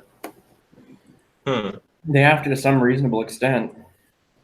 I guess I would have to say whether it's public or private. It would have to depend on that. I mean, but should government or be intervening in policing these?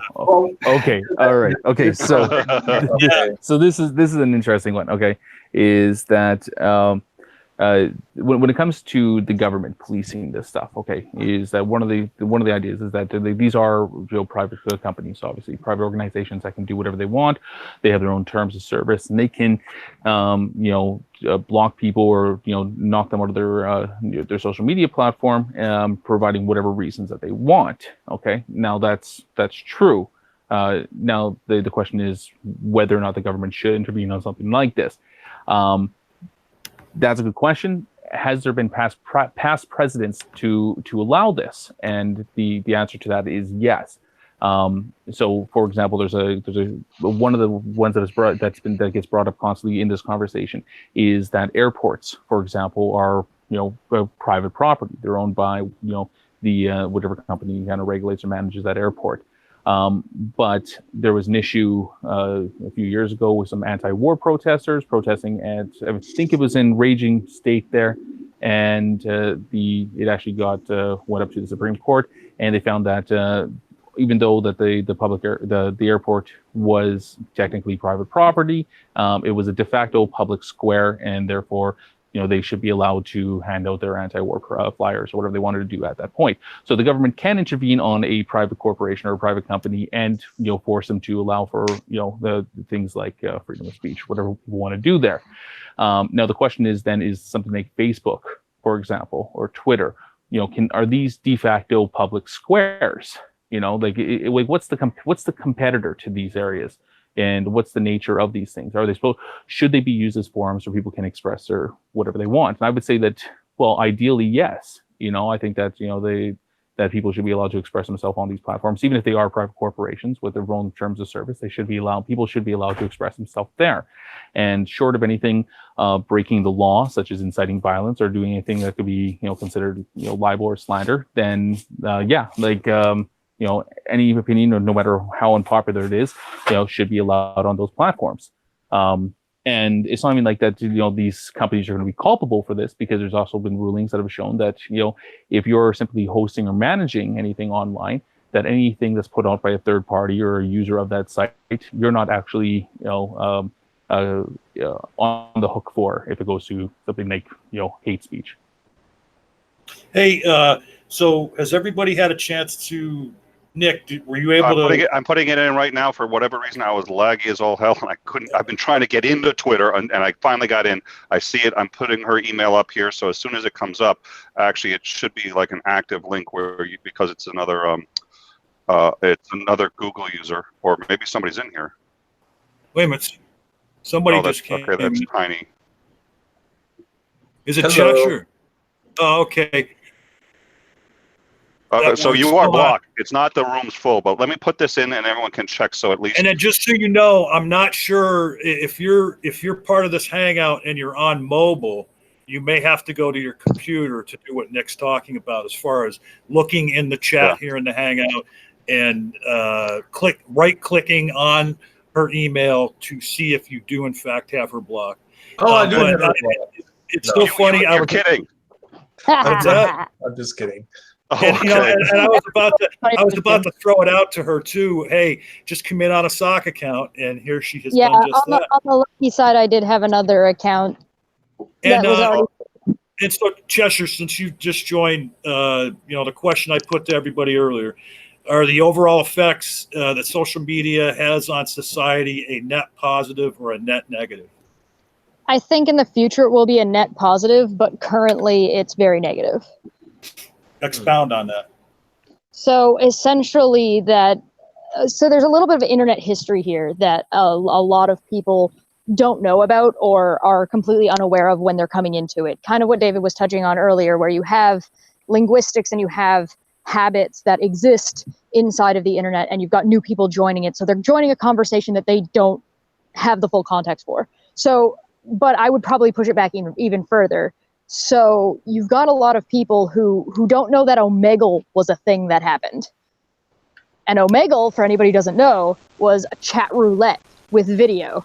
And so there was like a huge thing where you would pop up and you would have, people fapping, it'd be dicks, it'd be tits, it'd be anything. Sometimes you just have a good conversation, but it was just a roulette. You did not know what the fuck you were going to get.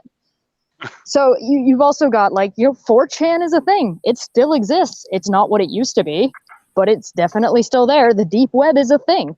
And what we've got people who are very vanilla internet, I would almost call it, who don't, I joined Facebook or I joined Twitter because of my kid's school, right? And they have no fucking clue what the hell they're getting into. They're getting into, they depending on where they go on Facebook or where they go, the deep web is just one click away. And they just don't know what they're getting into. They don't know what these conversations are. They don't know what these things mean. Anybody who was ever a girl on the internet in the early 2000s doesn't have a clue about what it's like trying to be a gaming, let alone gaming in chat. You think 12-year-old kids are a joke in Call of Duty? Yeah, listen. You know, you enter that chat and it's just slur after slur after slur. Like, these people don't understand what they're getting into. And part of the problem with that is you run into somebody like Steve, who is trying to have, even if you don't agree with him, he is trying to have an honest conversation. He's trying to talk about the issues. But there are different platforms for different things. Twitter is an emotional train wreck because anybody can be on it for any reason. And it has character limits. And it has, like, it's very, very limited on what you can even say or do with just even your own wall. So because of those limitations, having certain conversations just aren't applicable there. That's what forums used to be for. And forums were a lot different because forums were policed by the mods on those forums. And the people who were mods on those forums were people who were well-versed in the technology. And that's not the case on Twitter. And that's not the case on Facebook.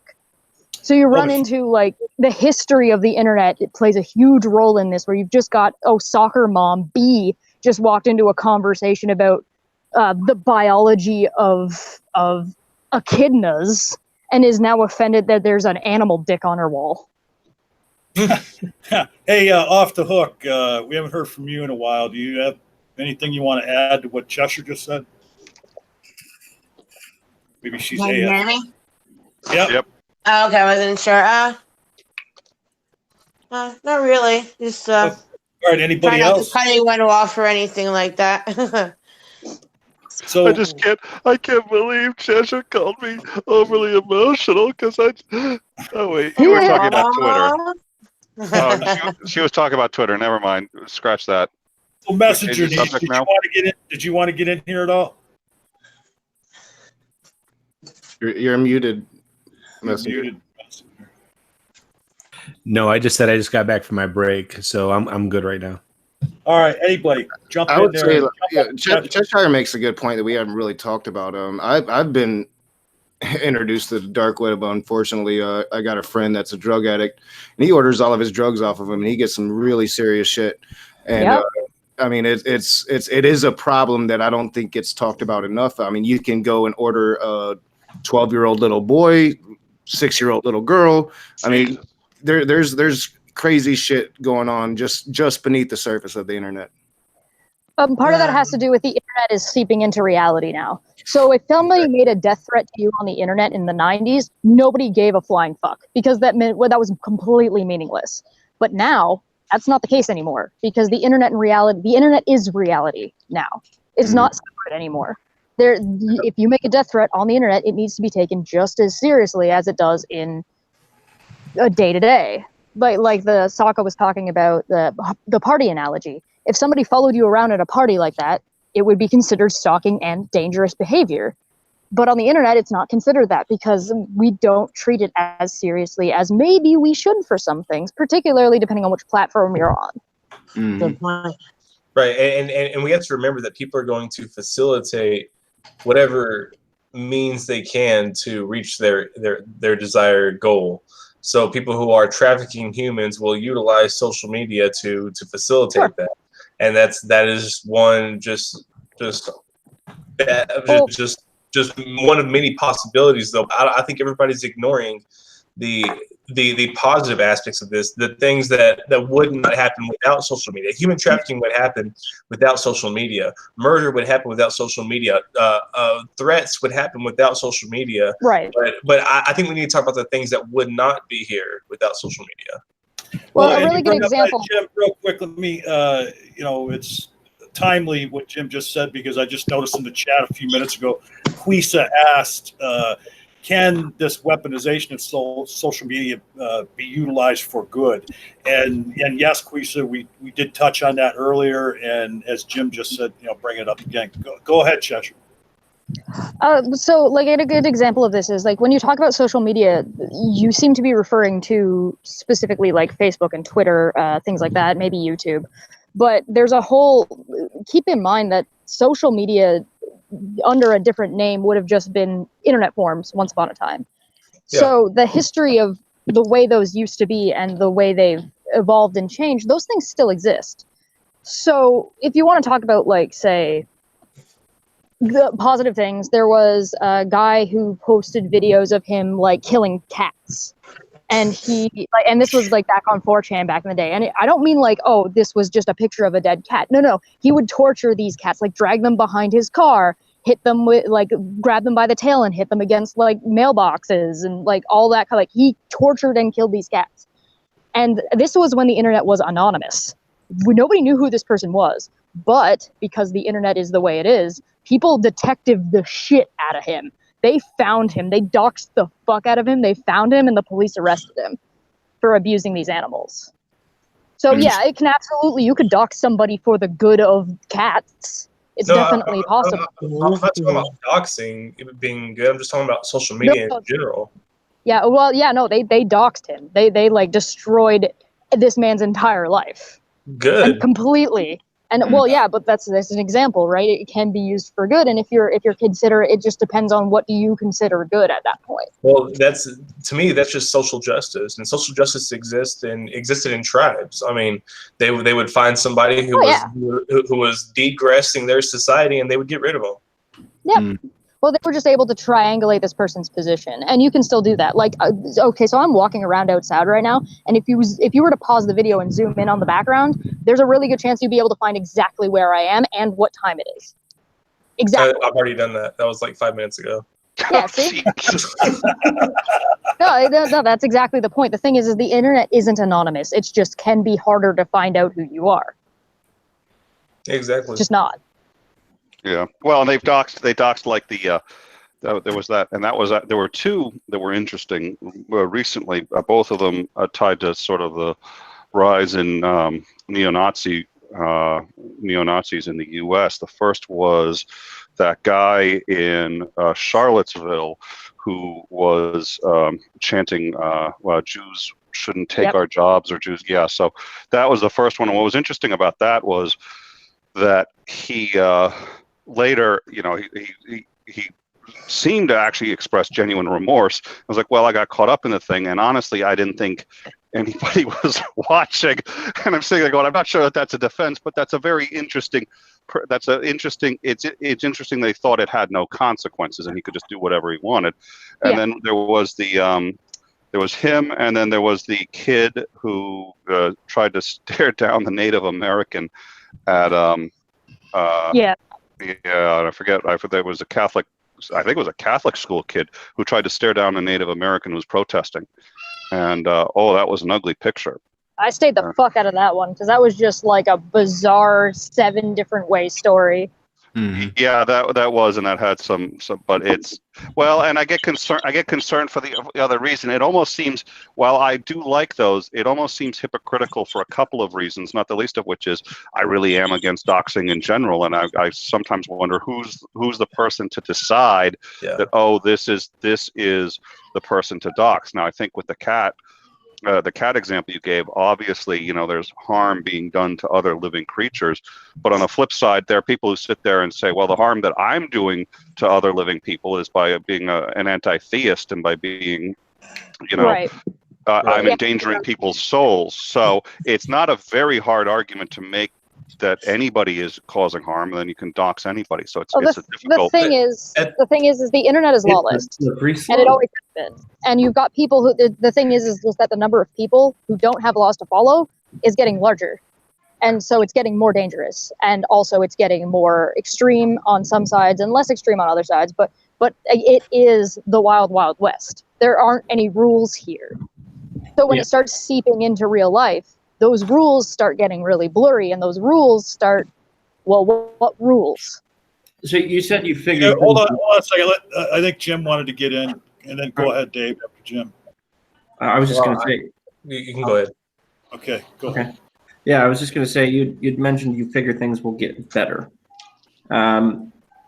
In which way? Because more people will have had grown up around having the internet, so there'll be more communicated through the culture. Like which thing is well, you'll notice that there's like the age gaps in who understands what and who remembers what from where.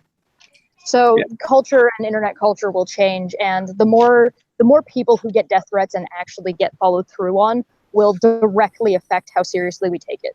So unfortunately, it turns into a matter of, okay, well, how many people need to die before police take threats against women getting raped on the internet seriously. So that's one thing, but I mean, the other thing is I don't know that that's the only thing that needs to change. There needs to be. Oh, it's not. Like, It's definitely not. Especially with the technology thing. I mean, how long is it going to be before I can sit down in front of a camera and just talk, and on the other end, somebody would think it was Jim?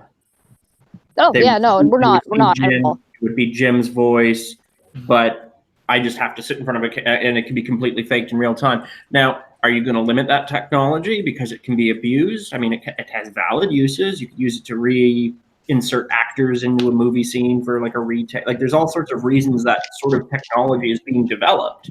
Yeah, but nearly all technology does. I mean, nearly all technology is limited. There are very few things that we outlaw just outright. Most things, you know, cocaine actually has legitimate medical purposes, and you actually can get it medically. It's really hard to do, but you can. There are, and you know, a car can be used as a lethal weapon. That's why we license it. But just because it can be used that way doesn't mean. I mean, it's the intent that usually matters in situations like that. You're not going to stop dishonest actors from getting access to the software that can do this, right? I mean, it's going to get more.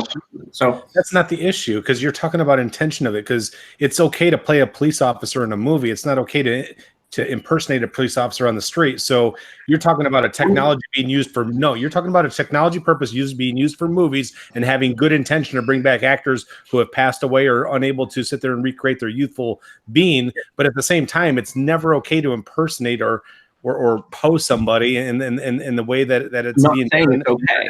I'm saying Well, that it's up until this point, it's been pretty inefficient. And I have to run, but I just want to address what David was saying real quick, just because he was asking me. And it's just because, okay, so the thing is that it's not a matter of what is being made legal or not. It's a matter of that socially, we're now, I agree, we're growing up with it. We're going to socially mature as a group, as everyone, to have a better understanding of social media and how it works and how to navigate it. But the other problem is because technology is exponential in its growth, you run into problems where we're always going to be one step behind the technology socially. It's always the same with the way the law will always be one step behind socially also. So you're going to end up with this problem, and it will continue to be a problem, but it will also rectify itself to a degree. You don't necessarily have to police it. It's just a matter of, oh, well, people will now have the understanding of how this works and why it works the way it does. Like social studies as a course is changed because of social media. But I gotta go. Yeah, all right. Thank you for stopping by. And next time we have a hangout that you're going to participate in, I will get you in the room first so that doesn't happen again. Okay. Find out who blocked me. Well, that's how we're going to find out. If she comes in first, then whoever blocked her isn't going to be able to get in. Right, and we'll find out who it is. But for the love of all that is holy, let's not dox that person. I was about to say we should dox. Oh God! But I wanted to say one thing to Dave, because that sounds a lot like. So I'm for gun control, and gun control has worked in all of the 27 out of the 28 industrialized countries that have implemented it. Now, the argument that is almost always used against it is, well, a bad guy's always going to get a gun, so why bother having gun control? And that ends up with, well, because if your argument is that because a bad guy will always be able to get a gun, which to some extent, unfortunately, is going to be true, that we should therefore arm everybody, you're also saying every bad guy who wants to get a gun can also get one. And so you end up with the problems we have in the United States.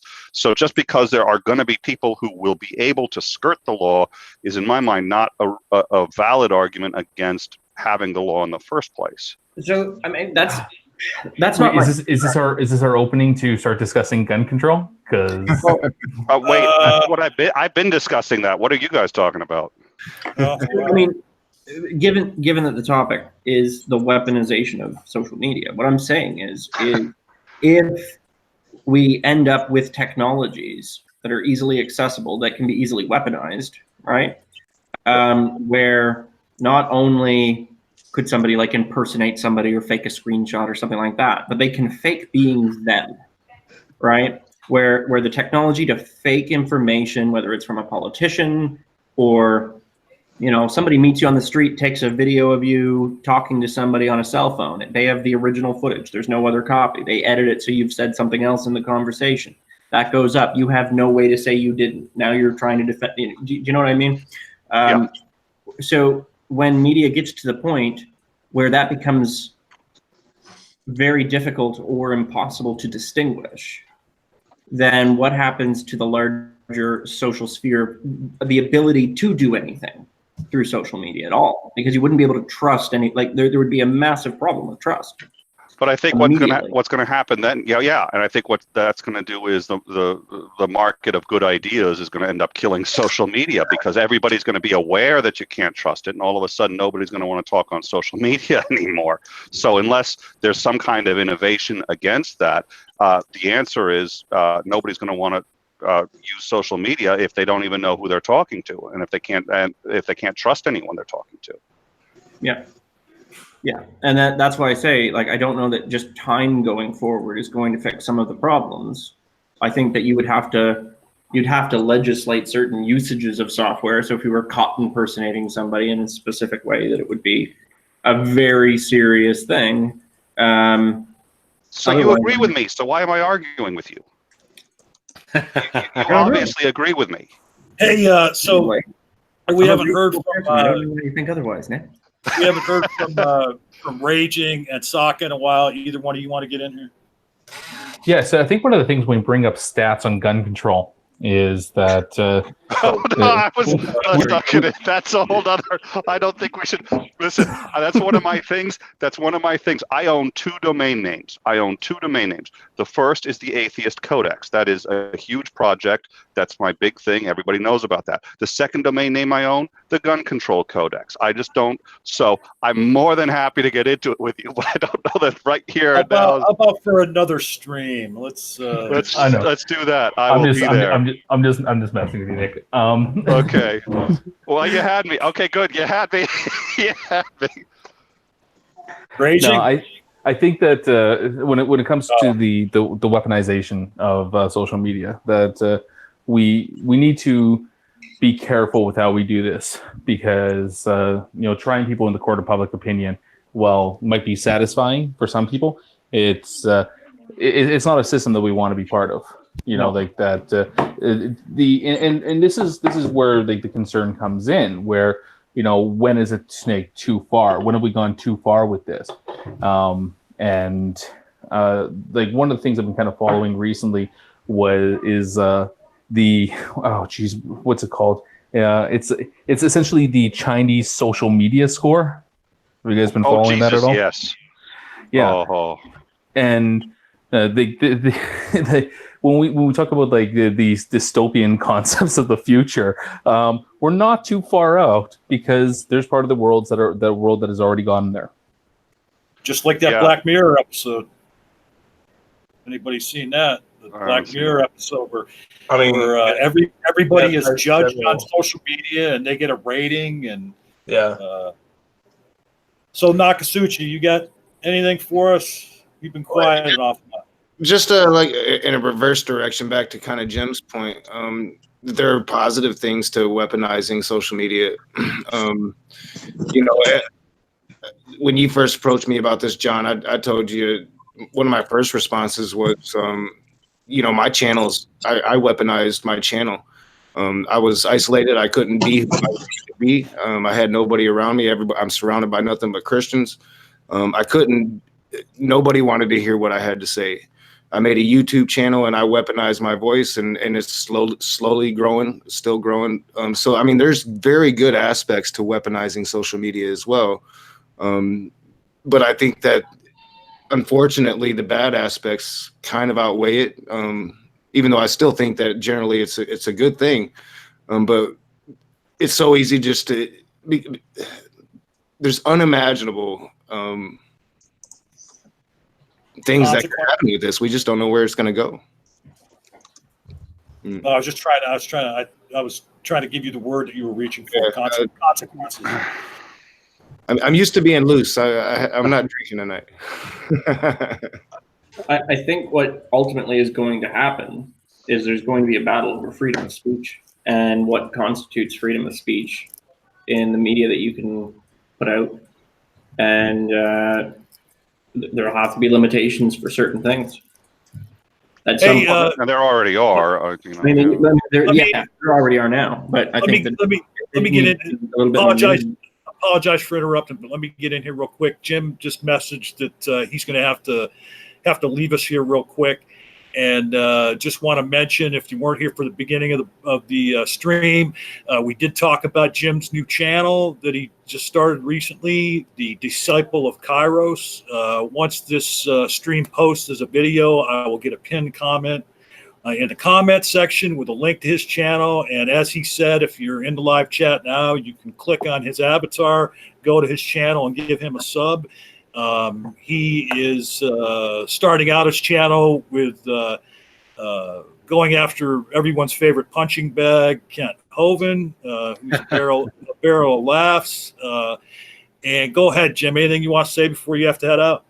Let me interrupt real quick. Definitely sub right now, because you will forget to do it. Sub now. It's worth it. Sub now, and also hit the thumbs up on this one. But sub now, because you'll forget. Thanks so much, Nick. And thank you, John, for having me and for moderating this. This has been a really interesting discussion. I just want to remind everybody out there that, you know, whether you subscribe to me or not, you know, but I'd rather you subscribe to me. You know, I just want everybody to keep in mind the importance of utilizing social media for the progression of mankind. And, you know, we all screw up on social media. We all have our days, some more than others. No Kasuchi. You know, where, you know, we just want to rage, and some days that's okay, but it's important for us to recognize, you know, where the limits are and what we're putting out there, because we're going to get back what we put into social media, and the more people we have putting good into it, the more we'll get out of it. And with that, thank you guys so much for having me. All right. Hey, thanks for Good to see coming, you, Jim. And we'll talk to you soon, buddy. Absolutely, man. Thank you. Bye, everyone. Okay, I don't know if Dave went AFK. I had interrupted him. If he wants to continue on with his thought. I don't remember what I was saying. I'm so sorry, Dave. I'm sorry. No, Dave. no, no. Anybody else, you know, take it away if anybody wants to add anything. And I'll let you know. I've got another little thing here that an incident that I want from social media that I want to interject into the conversation. But go ahead and anybody comment on whatever you want to comment on. Nick. No, I was going to say I had actually, once again, unfortunately, agreed with Dave. I wasn't actually saying that they already do it now. What I was saying was, yeah, there's a precedent. I mean, we really do limit free speech, and I think, you know, I love the idea of you can say anything, anytime. That's a great ideal, but that's not practical for a lot of reasons, and we already accept the fact that there are limits. And I think he's right. You're going to have to. There's going to be more as everyone gets a larger megaphone. I mean, 200 years ago, the maximum reach you basically had was about 200 feet. You know, now everybody can say, you know, dox someone to 2,000 miles without any difficulty. So I think. All right. So look, I want to jump on that phrase you just used, larger megaphone, and I want to interject this other little point here. Earlier today, and I don't know why he was in my feed because I don't follow him, but I think maybe it was because somebody, much to my surprise, had liked this comment. Somebody I do follow liked this comment. But you talk about a larger megaphone, and there's a lot of people on social media that have very large megaphones that they can wield for good or bad. And this was a tweet left earlier today, or it says a day ago, when I took the screenshot earlier today. Stefan Molyneux. This is his tweet.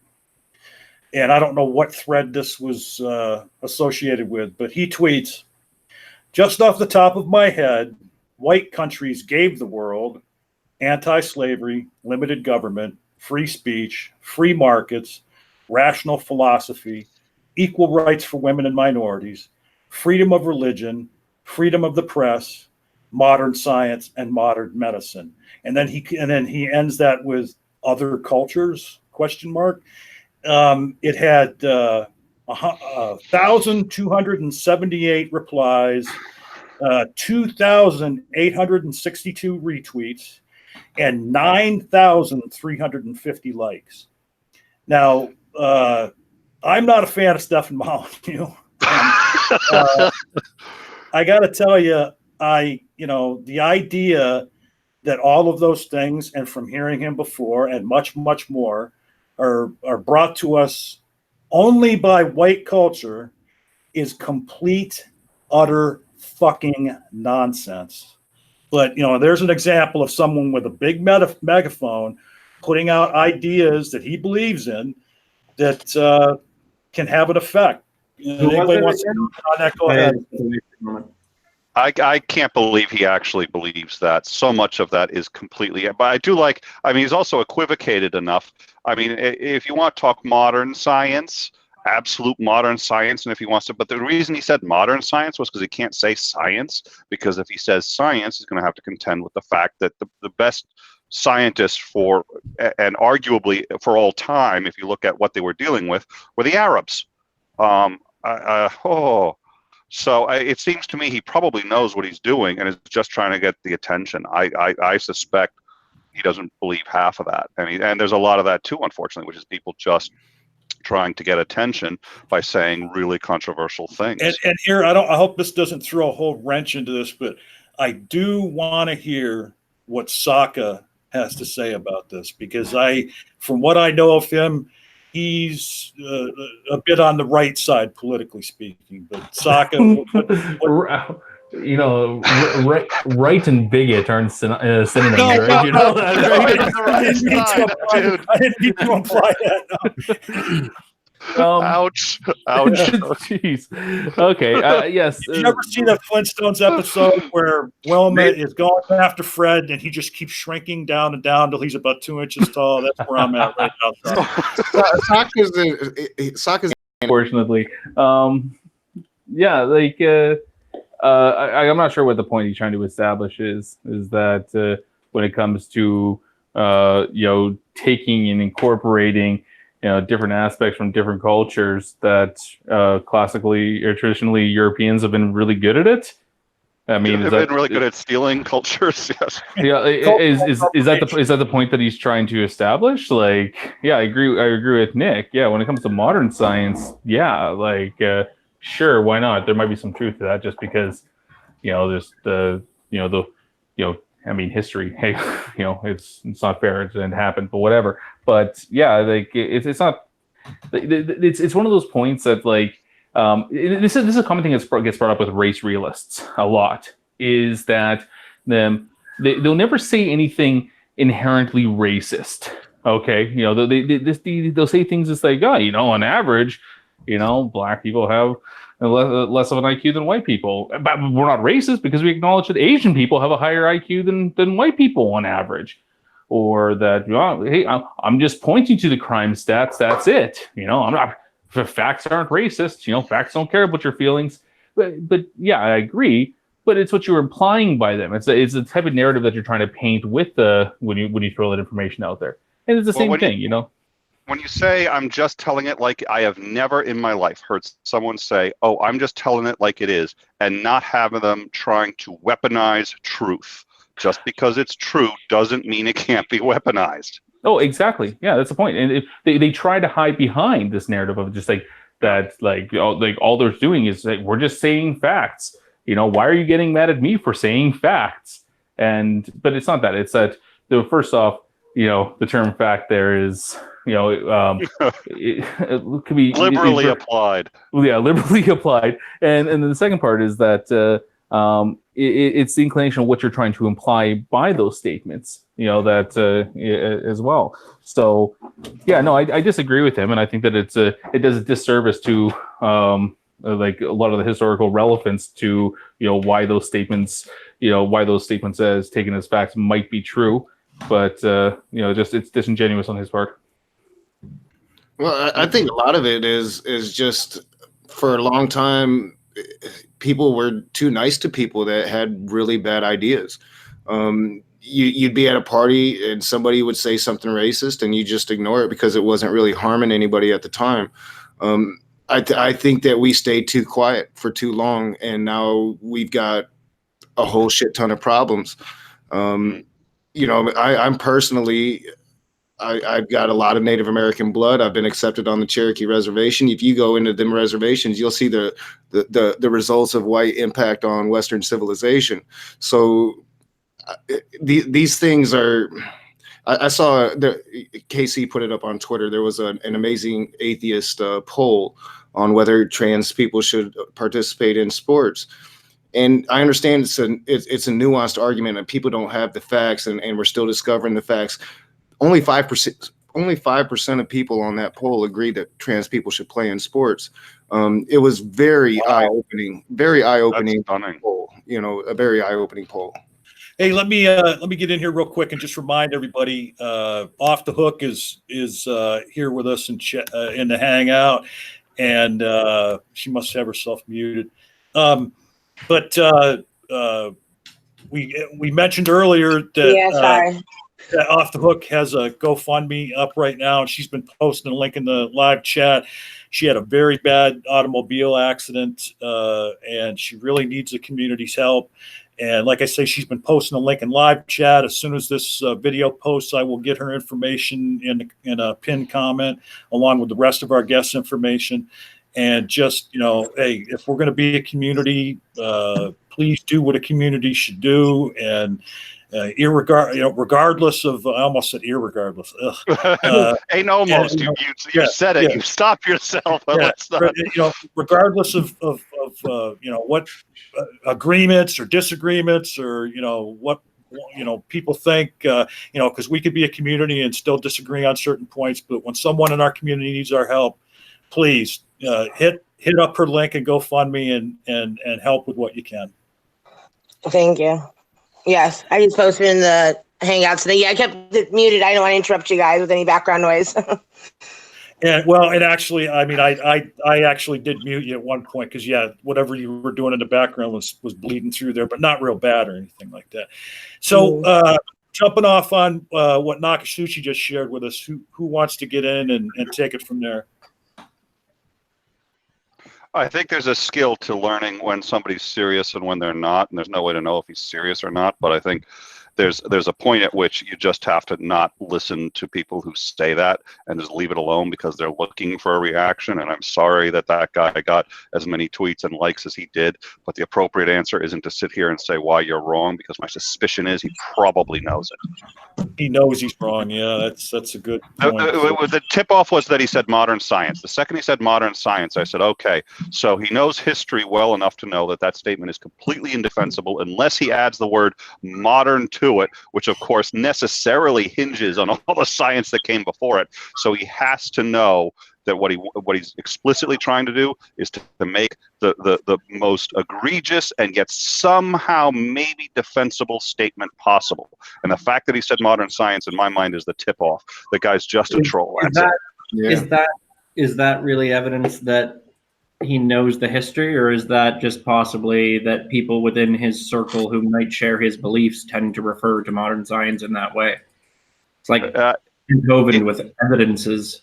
But isn't he going to say the most he can possibly get away with? He knows he can't get away with all science, so he put in the word modern there because that may have been the original motivation for that phrase, but that's kind of just been used a lot in those communities. So I don't know that everybody that's in them, rightly or wrongly, know why that's being used.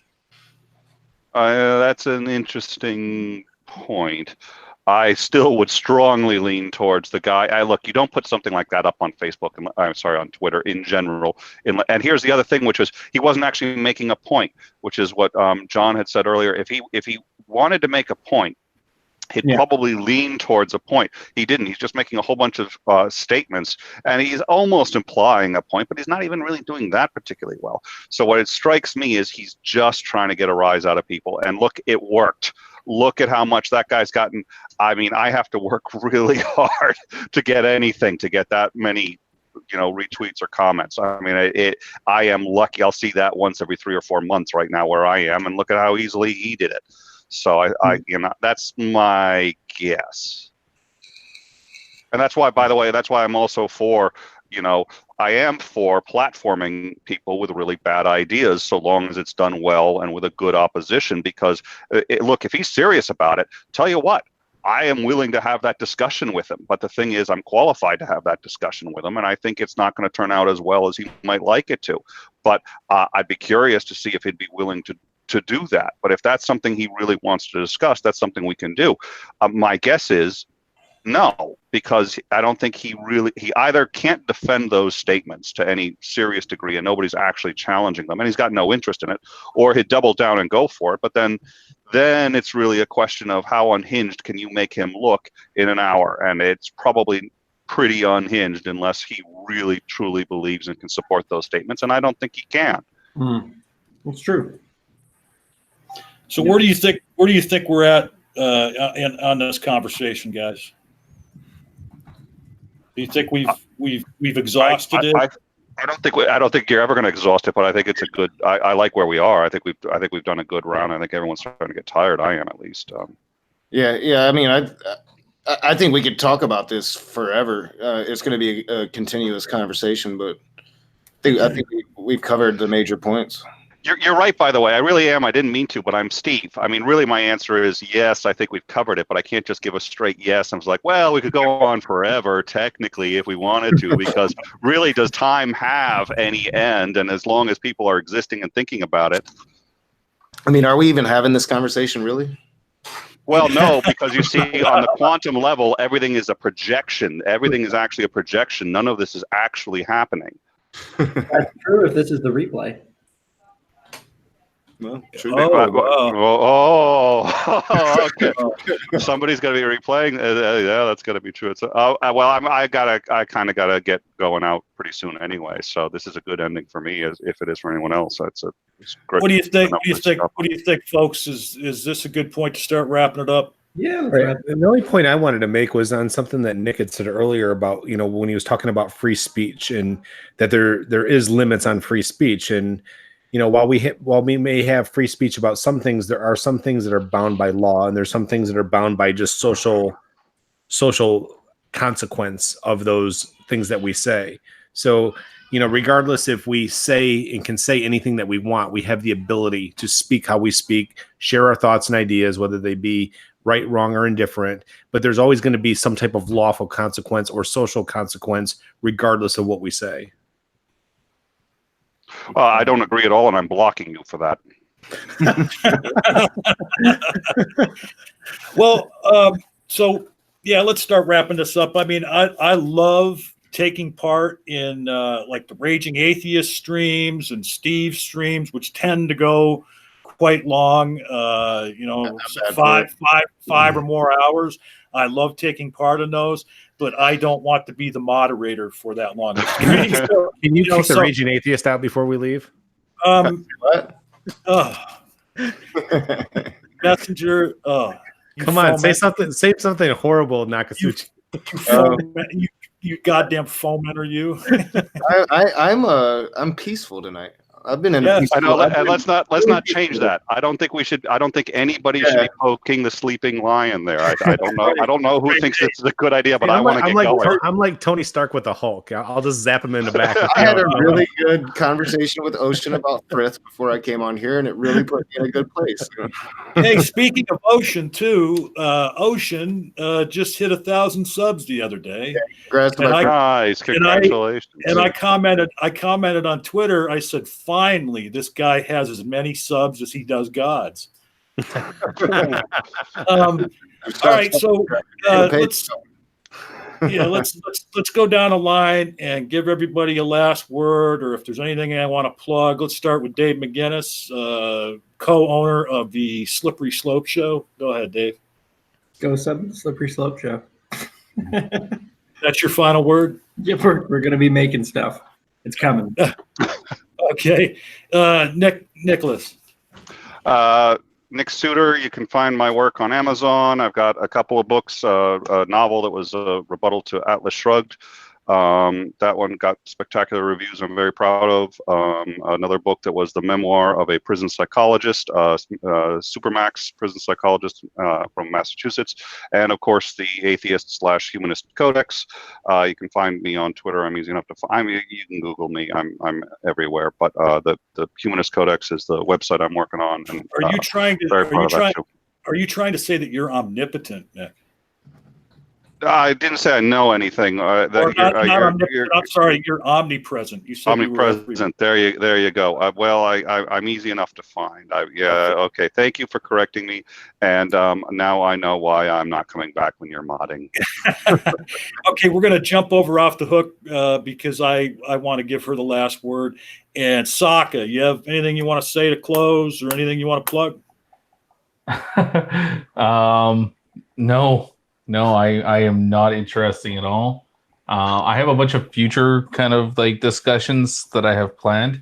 Eventually, Skyle's going to talk. There's a couple other people that I've got some stuff just planned up with. And when I do, I will be kind of uploading it to my channel, which I'm now starting to put content on after 6 years. And my future debate coming up with Nick on gun control. So yeah, I mean, it's going to be a lot of fun. We will facilitate that. And hey, Sokka, what's the name of that other channel that you were a part of that has a lot of older videos on it that are interesting? Oh yeah, it's more just kind of a resource. If anyone's just kind of interested in just various discussions that. I had a channel called Deeper Than Dogma.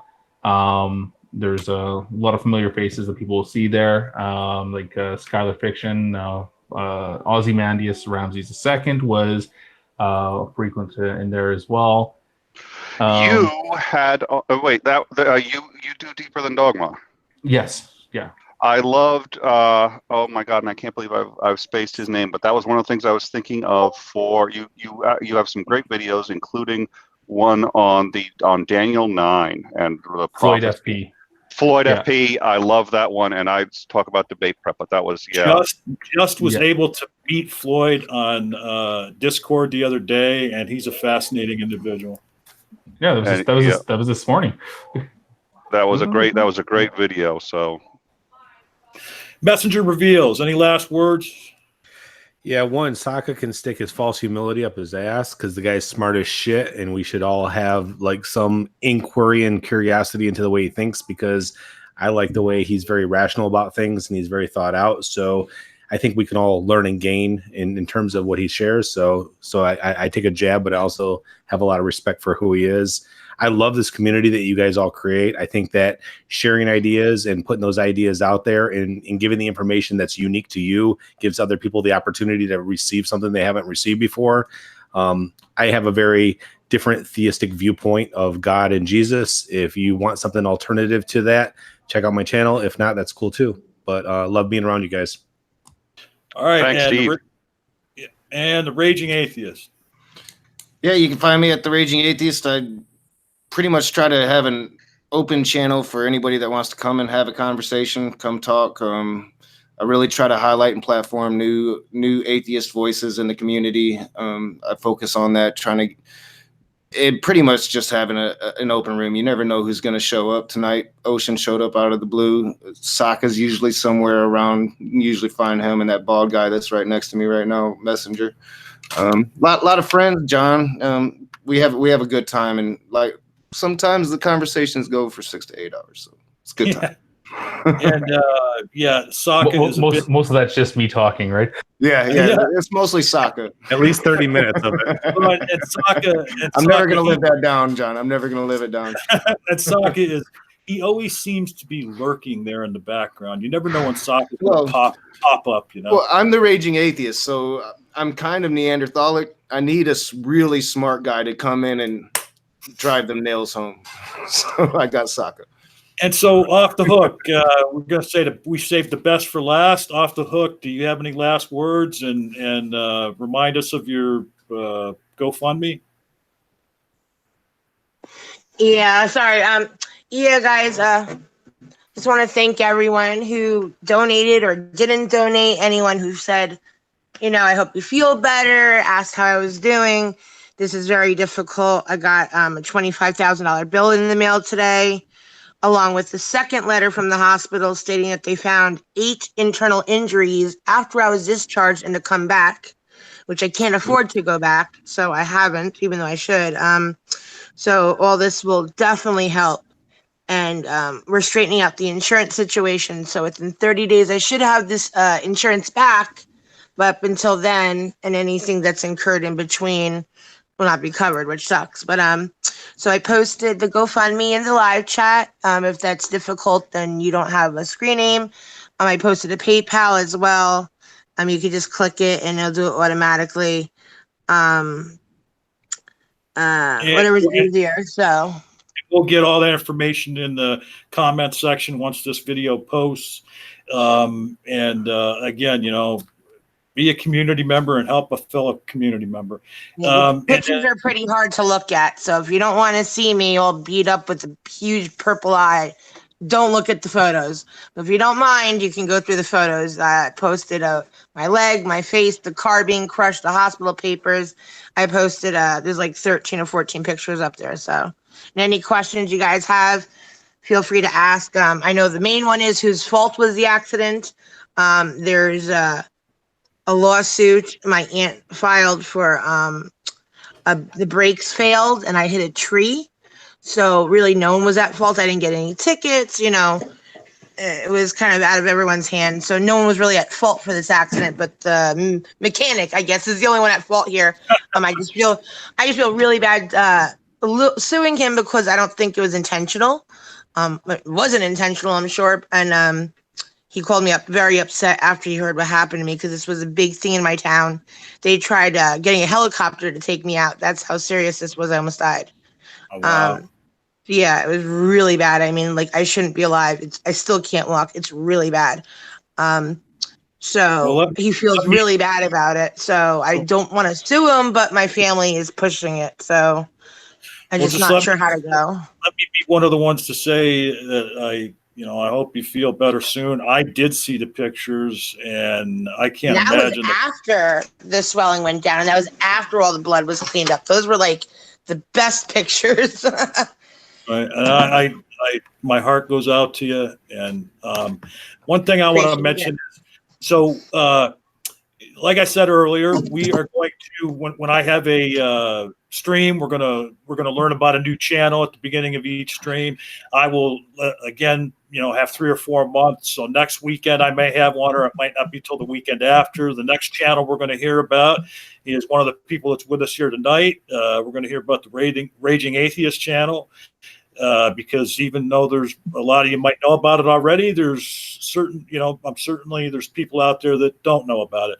And then after we hear about the Raging Atheist channel, the stream after that, we are going to hear about Nick's channel and the other platforms he's on. And I want to put it out to anybody out there that's listening. My Twitter is that so 19. If you want to hit me up on Twitter and, give me your suggestions for channels that you think people should know about, or leave a comment in the comment section of this video, because I do want to, especially the smaller channels that need a plug. There's a lot of little channels in our community that people haven't heard of. So I want to thank everybody that joined us tonight. I want to thank everybody that came and viewed this stream. I think we had a really great conversation, and a lot of great points were brought up by everyone involved.